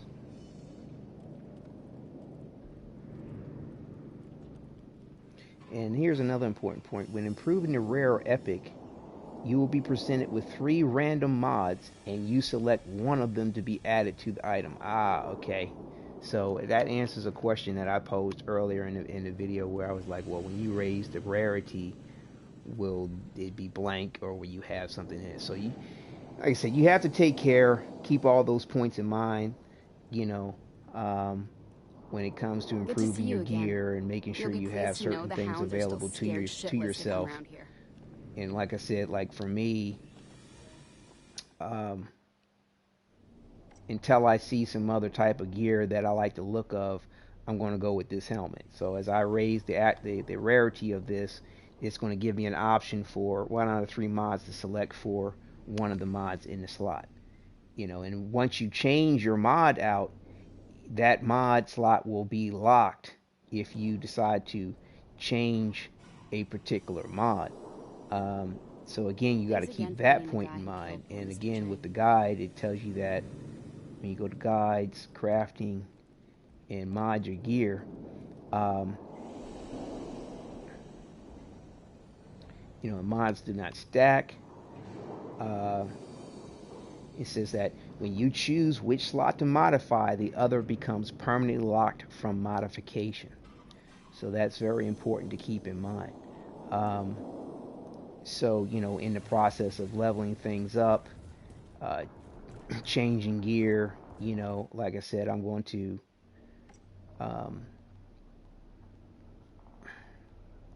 I don't see any rare items of things that I like to look of. I don't know. Maybe there might be some epic items I like to look of. So far, I haven't seen any legendary things I like to look of. So, like for me, I'm going to take something like this with the weapon life leech, because we can't change that attribute. We want the weapon life leech. I'm gonna level it up. Hopefully, there'll be a mod that choice that is something that I like the look of, or I like. But if it's not, then I'm going to change one of them out, make sure that I have my shield maiden in there, and then that will always be permanently locked from being able to modify anything, according to what this is telling us. Hello. Where's my option here?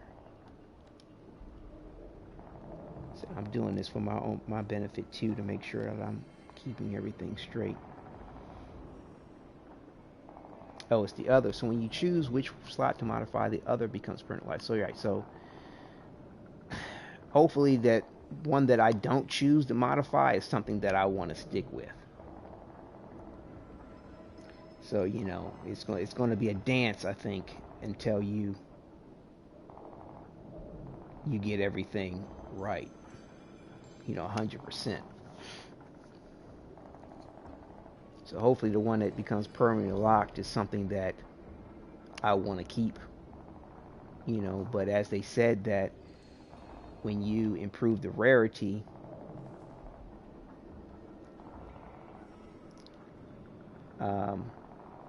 you present it with 3 random. So improving it to rare. So at the point of improving it to rare, they'll give me a choice of 3 mods. And I think when I go from rare to epic, because rare has 1 mod that you can choose. Epic has another mod that you can choose. So if I'm understanding what they're saying here right, is that when I take this uncommon item and raise it to rare, like the green item that you saw, raise it to a blue item where now it has 1 mod it can choose. They're going to let me choose from 3 random mods. And then when I raise it from rare to epic to be able to put 2 mods in, they're going to give me another random 3 to choose from. So hopefully, in my opinion, I would want to wait till I get to epic before deciding which mod to change. Hopefully it's a mod that I would I don't mind locking, because ideally I want to have the shield mating set up for me on all my weapons, and then maybe the other attribute can adjust or vary depending on what I might be wanting to do with the weapon. At least that's my initial thought. And for me, with going with the basic look of weapons might be the better end for me, because that match up properly along the way of all your weapons or what you might want to have. If you like a particular look of something, depending on what it is, it might be hard to get a duplicate of it. And for me, liking the basic look to these weapons, it'll make it pretty friendly to hopefully get the right pairing of mods as I level up and craft along the way of things. And and I think with those things in particular, it's not. I don't think they're going to be class specific, so I can share them amongst the classes, um, so that I can respect my inventory space. And heck, I might take one of the 6 character slots that we have and make one of them my just level them up enough so they can have maximum inventory. And I did that in the Division, because you had limited inventory space, and then eventually they improved that, but even still you were still limited. And it seemed like you could never quite. I mean, I think you could get enough, but you were just still limited in the amount that you could have. Where you still felt like you needed that extra character as an overflow for gear. So more likely that I'm gonna do something like that for this too.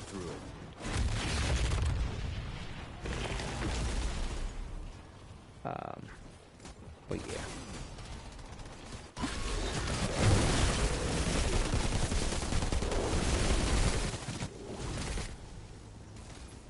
Dropped a whole herd of them.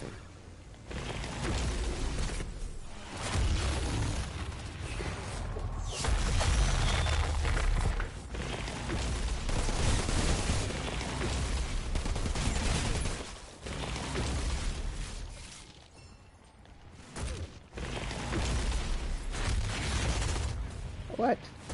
Just he backed up from my melee, stepped to the side of my ground pound. He was determined to stay alive. Wow. Okay. You got a little crafty on me. But yeah, this reflect can kind of make you a little lazy. I'm looking at the epicenter of the explosion. This is where the collapse started. Make you a little lazy. I doubt McCain survived this. But yeah, so on the way through, what we'll do is we'll hit her up. I need him alive. Yeah, a real good thing. What happened here? What's your language? Where is he?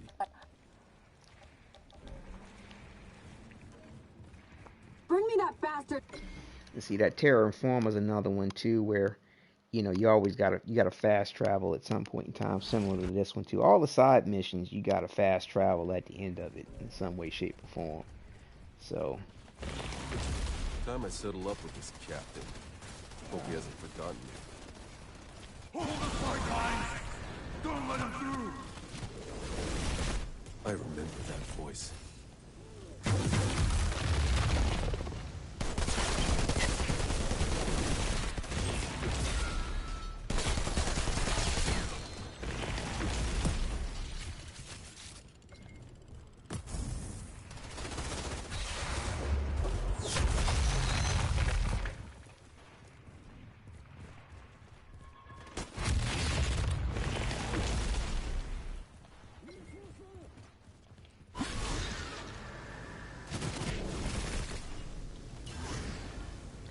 And they killed themselves.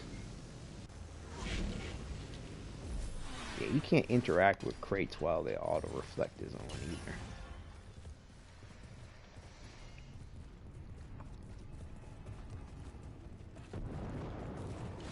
Thought I'd have a harder time getting back through.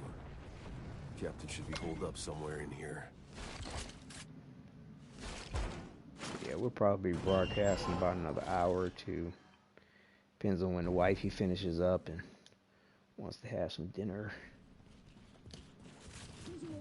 Shit.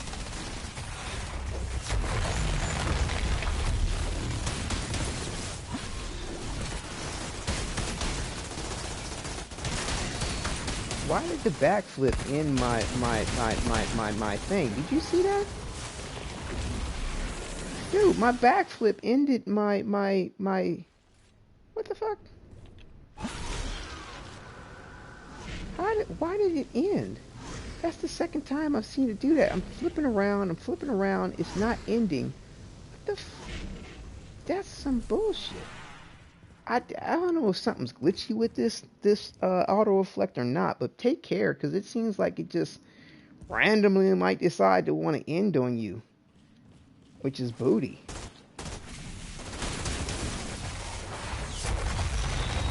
Again, I'm hoping that this life leech that you get from an equipped weapon is not a bug of some sort, because that would totally suck. I mean, like I said, it really makes this auto reflect advantageous to have versus not having it. They nerfed this, man, I'm gonna be really, really, really disappointed. I'm gonna be really disappointed. I mean, don't get me wrong.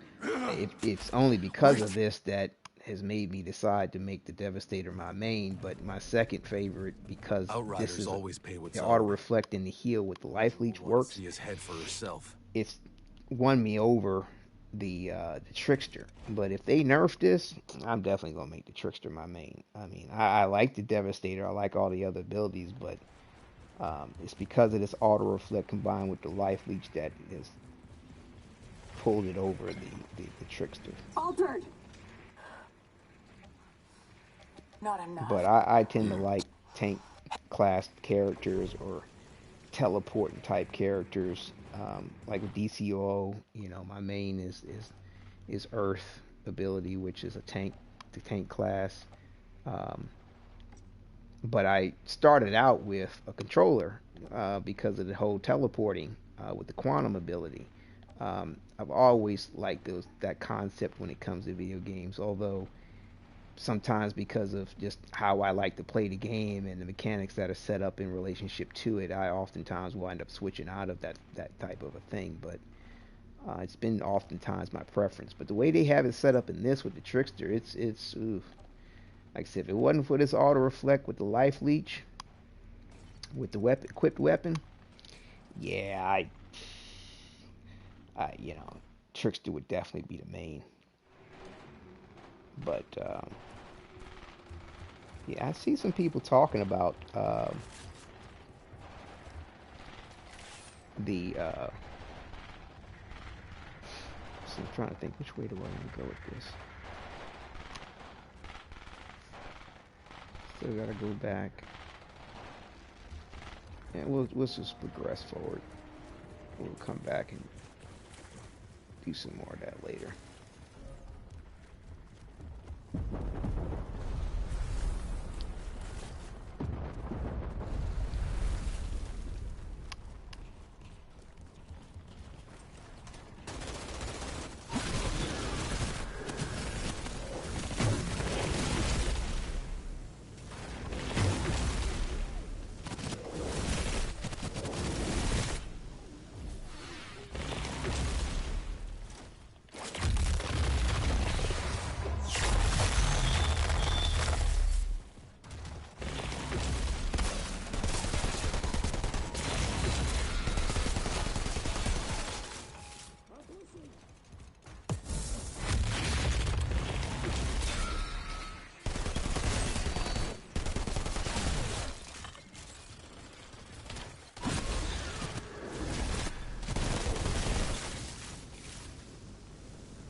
Auto reflect's nice, but if they ain't shooting at you, it ain't gonna do no good.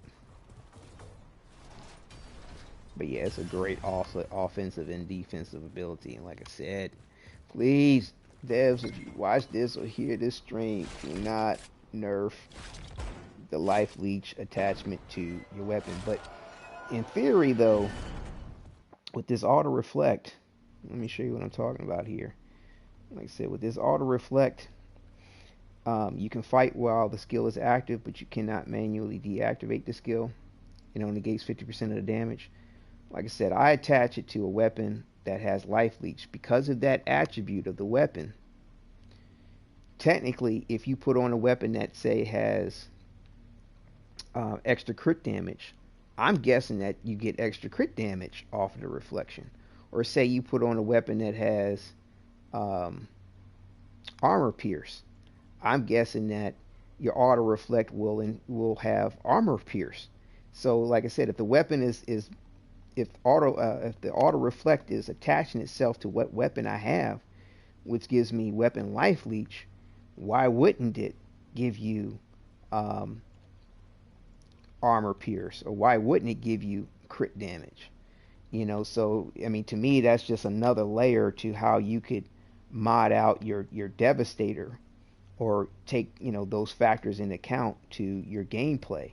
Um, you know, to me, I think that it's an absolute perfect marry with the life leech with the auto reflect, and that way you maintain your tank position, your survivability, and again, it seems to level up with your firepower from your gear. So not your anomaly power, but your firepower, which is odd, but at least that's what it seems like right now. Like I said, all these things are potentially subject to change, unfortunately, but we'll see how far they go with these changes and how agreeable these changes may or may not be. See, no RNG love. No RNG love. And we'll take out a couple of these dudes. Keep up the world tier.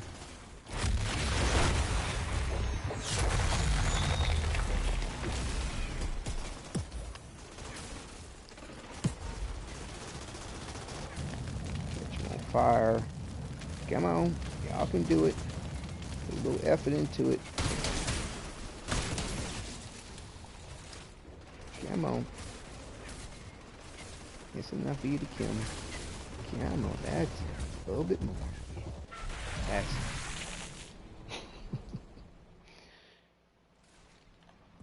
like I said, we'll rinse and repeat this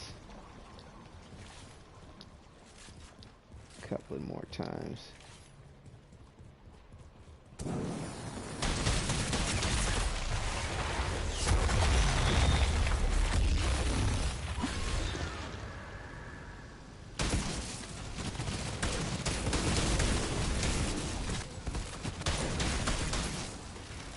Yeah, unless they're shooting at you, well, that auto reflect don't do nothing. But it seems to prompt a good amount of aggro using the auto reflect.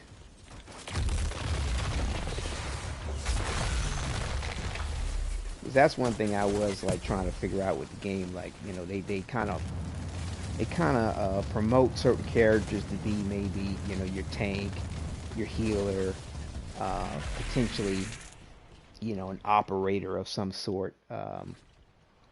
Taking from sort of say DCO online type scenario, and lending that out. A DPS. I mean, my guess is like the Trickster's kind of like your controller, the Technomancer's your healer, your Devastator's your tank, your Pyromancer is probably going to be your DPS, just judging by the nature of how powerful the character is, but yet how kind of squishy it is at the same time too, or dependent rather, on the point of marking an enemy and then inflicting damage. And I mean, according to the devs of Outriders, they were claiming that the Pyromancer is like OP almost when it comes to like in-game kind of scenario, and that's why they kind of had to balance it out by toning it down. The class down in the beginning of the game. I don't know. To me, I don't think that's necessary. Enjoy the power fantasy, whatever. Buff up the other characters. But either way, though, so like I said, judging by that sort of rule of thumb, I'm guessing that's how you can probably potentially look at the classes. Come on now.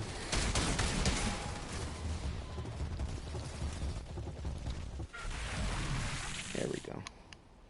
Like I said, Technomancer, your healer, Devastator, your tank. Oh, let me check my inventory. Pyromancer, your DPS, and your Trickster is your controller type. So we shall see.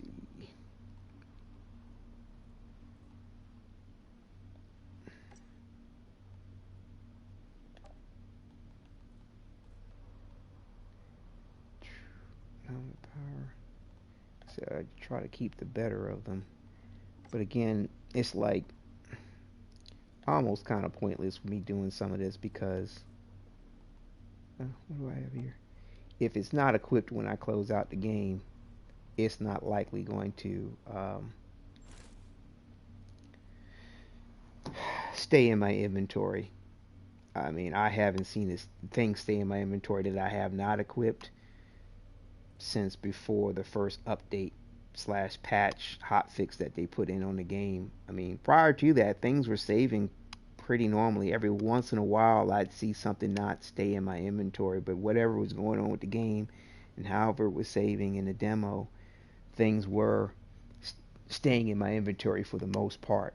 But since they've made whatever updates and hot fixes and patches, it's notorious that anything I have in my inventory that's not saved, has not been saved to my character that's been equipped at one point in time, will delete itself. I mean, once I've equipped it to my character, backed out the game, come back in, that piece of equipment has been attached to, and weapon has been attached to my character, so it will stay in my inventory. But yeah, other than that, it hasn't gone favorably. So yeah, so they finally gave me an upgrade to that. Increases damage. Just make sure. So like when you see red like that on a piece of gear, it means that you already have it equipped as far as the mod.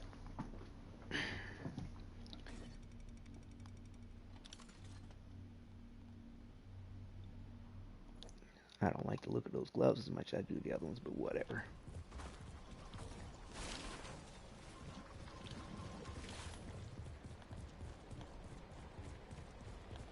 But yeah, seeing that we can't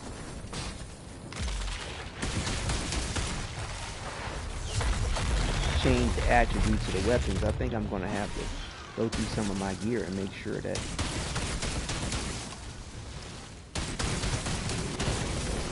they were taking their time shooting at me, weren't they? Like I said, auto reflects nice, but if they're not shooting at you, it's not it's not doing good.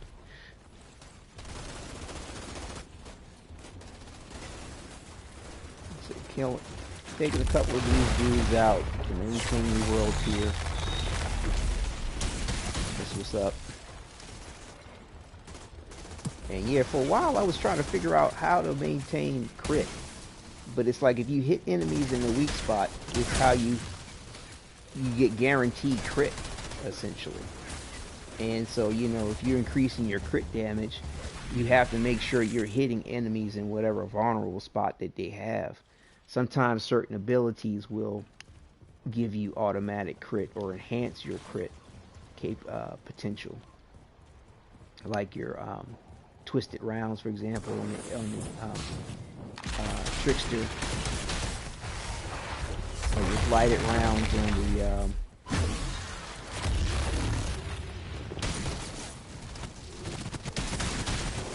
technomancer.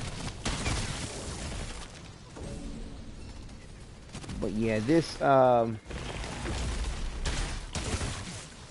boss here, the Vanguard Captain, he's a good one to get your titanium maxed out at. If sometimes, because a lot of times, a lot of the gear you break down might not offer you titanium.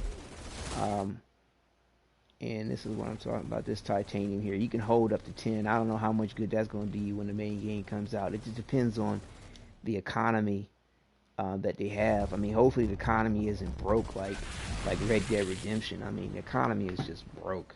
I mean, it's just so beyond comprehensible, or you know, just it's nothing you can relate to as to why everything is so expensive, outside of the fact that they want you to continue to play the game a certain amount, so they're gonna charge you out the wazoo for some simple shit. But you know, the economy is just broke, in my opinion.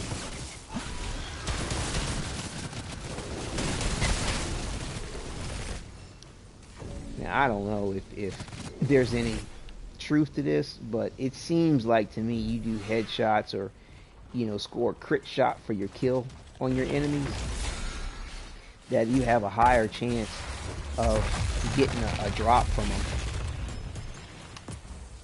At least that's what I've noticed. I feel like I've noticed like an improvement to the drops when I get a crit shot on the kill, and typically that's a headshot, of course. It's like maybe it's a micro way of the level of the game rewarding you. I don't know. Like I said, when the main game comes out, we'll know a whole lot more. You know, everybody's going to get their hands on it and start dissecting it left, right, and center.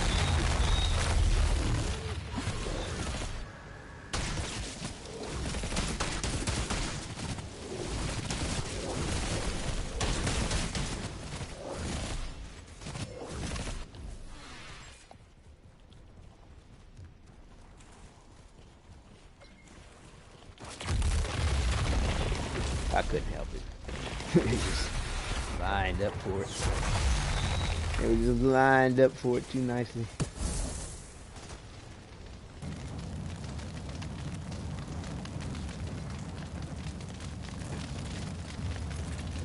Okay, y'all can start shooting at me.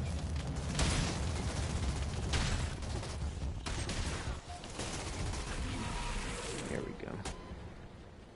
Now, why does the hair stay around? That's what's so strange. When the character dies, their hair stays around like it's some indestructible toupee.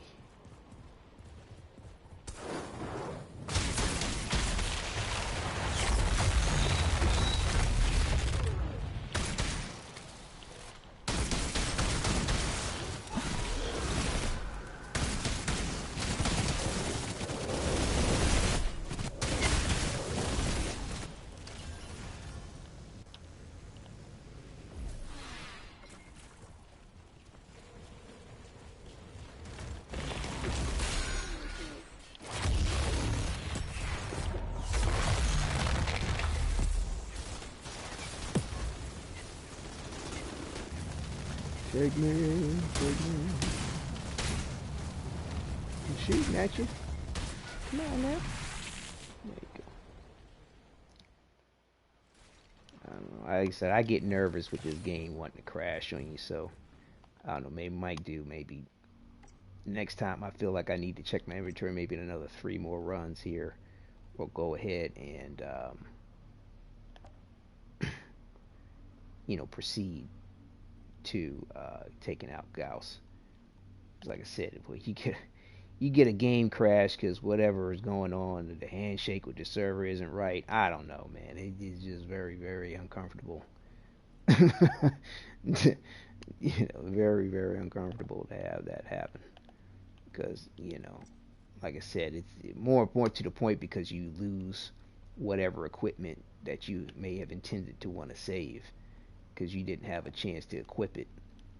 But like I said, once you equip this is very important. Once you equip your gear and your weapon, you close out the whole game and reopen it. You then can switch your gear and safely maintain it in your inventory.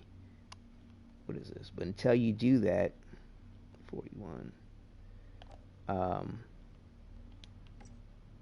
You know, it's hit or miss as to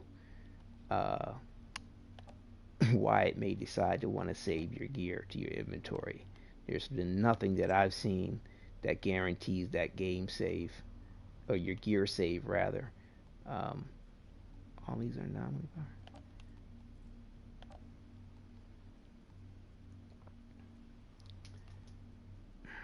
Anomaly bonus bar. So yeah.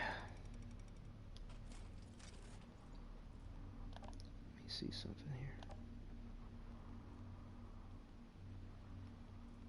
Because I want to maintain the attribute of life leech.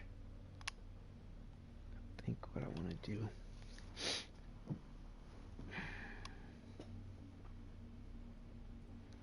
Is take off the other stuff. At least for now. I mean, you know, I'm really big on staying alive in video games because, like, if you can't stay alive, then how can you do damage? you know, It's just that simple. It's just that simple. Understand? If you are not alive, how can you? How can you? Let me just break this down. I've heard people talk about like getting legendaries, like, you know, if your gear is at a certain level that can help, you know, get legendary weapons and this, that, and the other. But I'd be honest with you, I don't know how far that goes. I think because you're looking at, like, when you talk about level 300, you're looking at that is considered a level. It's not quote unquote the level of the gear. The level of the gear is at the top right. All my gear right now is level 9. You know, what they're talking about there is raising. Let me see. Look at the crafting here for a second here.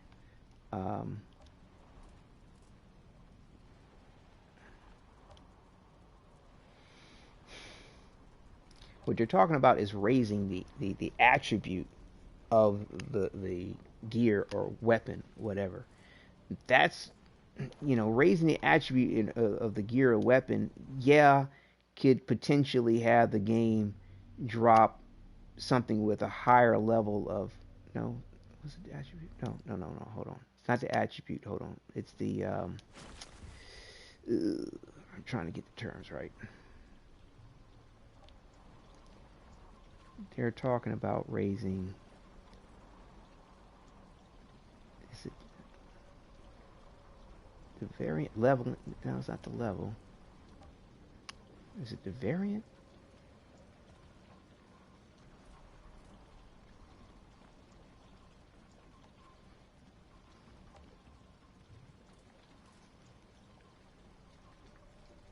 Oh, here we go. So it's leveling up the item. So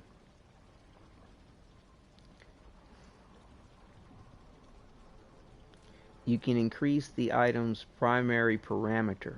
That's how it was referred to. So firepower and armor, for example, are your primary parameters. So leveling up increases its primary parameter and re-rolls attribute values. So when looking at the gear, your primary parameter for this weapon is firepower. The primary parameter for this gear is armor. So you can increase the primary parameter of your item.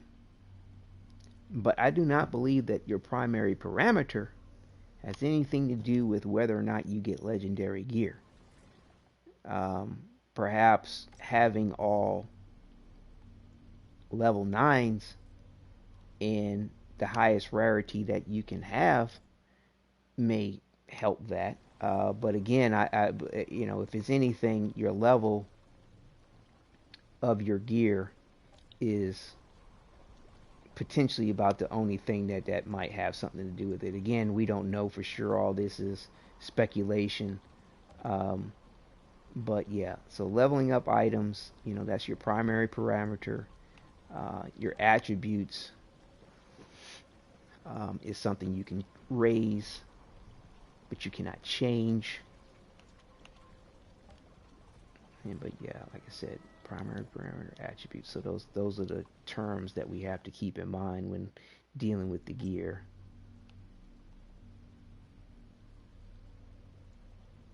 So the attribute for this is firepower. Attribute for this is weapon leech. The parameter is firepower. We're going to get it. We're going to get the terminology together. I apologize, it might be a little slow to get, but I'm getting there.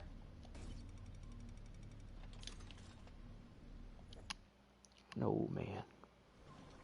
I'm trying to play a young man's game.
said, we'll do this one more time after this. Progress forward so that we don't deal with the game crash.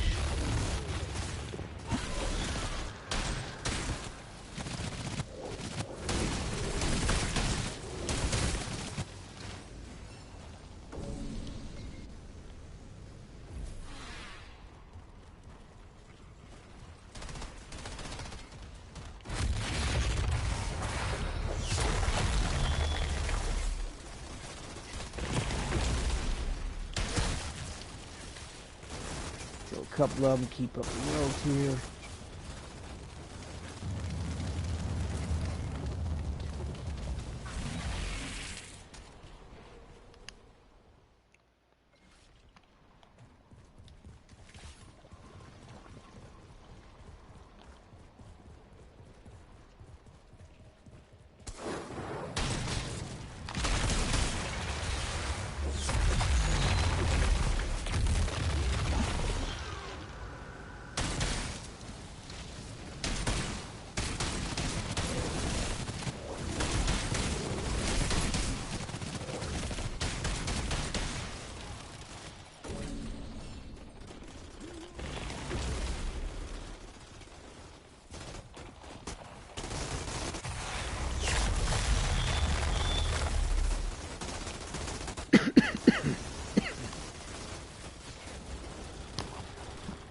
Throat's dry.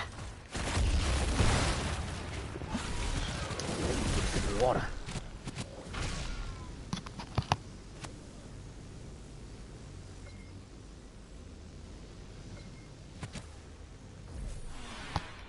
Yeah, I didn't want to accidentally kill this last dude because I wanted the last two dudes. I want to try to get one more run in with against this Vanguard captain.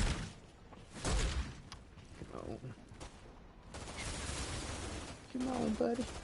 You can do it. I believe in you.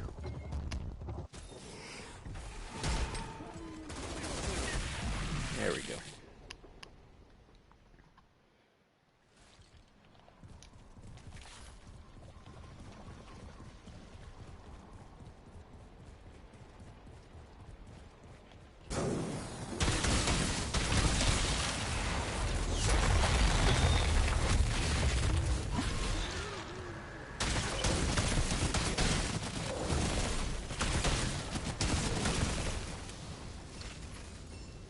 And no love yet again. Alright, go ahead and take everybody out.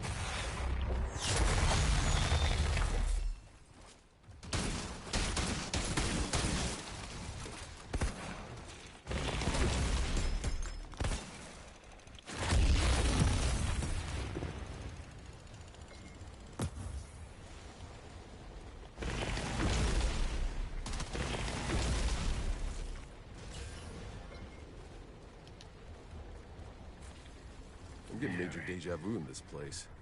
Reminds me of that mission in Damascus when we rescued those diplomats. I had to save your ass from that machete-wielding mob. More like the time I had to save your sorry ass from that redneck mob storming D.C. Those missions felt like we were fighting for a reason. But this shithole, it's never been worth fighting for. What's it all about for you? Just trying to live another day. Lost. We're barely holding on. Sounds like it chose a good day to wake up then. Okay. Group them up. Kill them all at once, for the most part.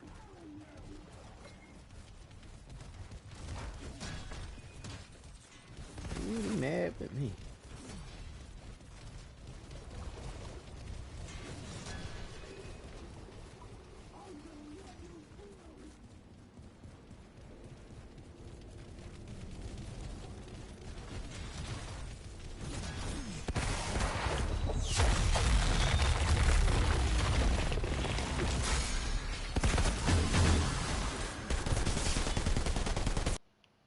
Aw, dude. See, that's exactly what I was talking about.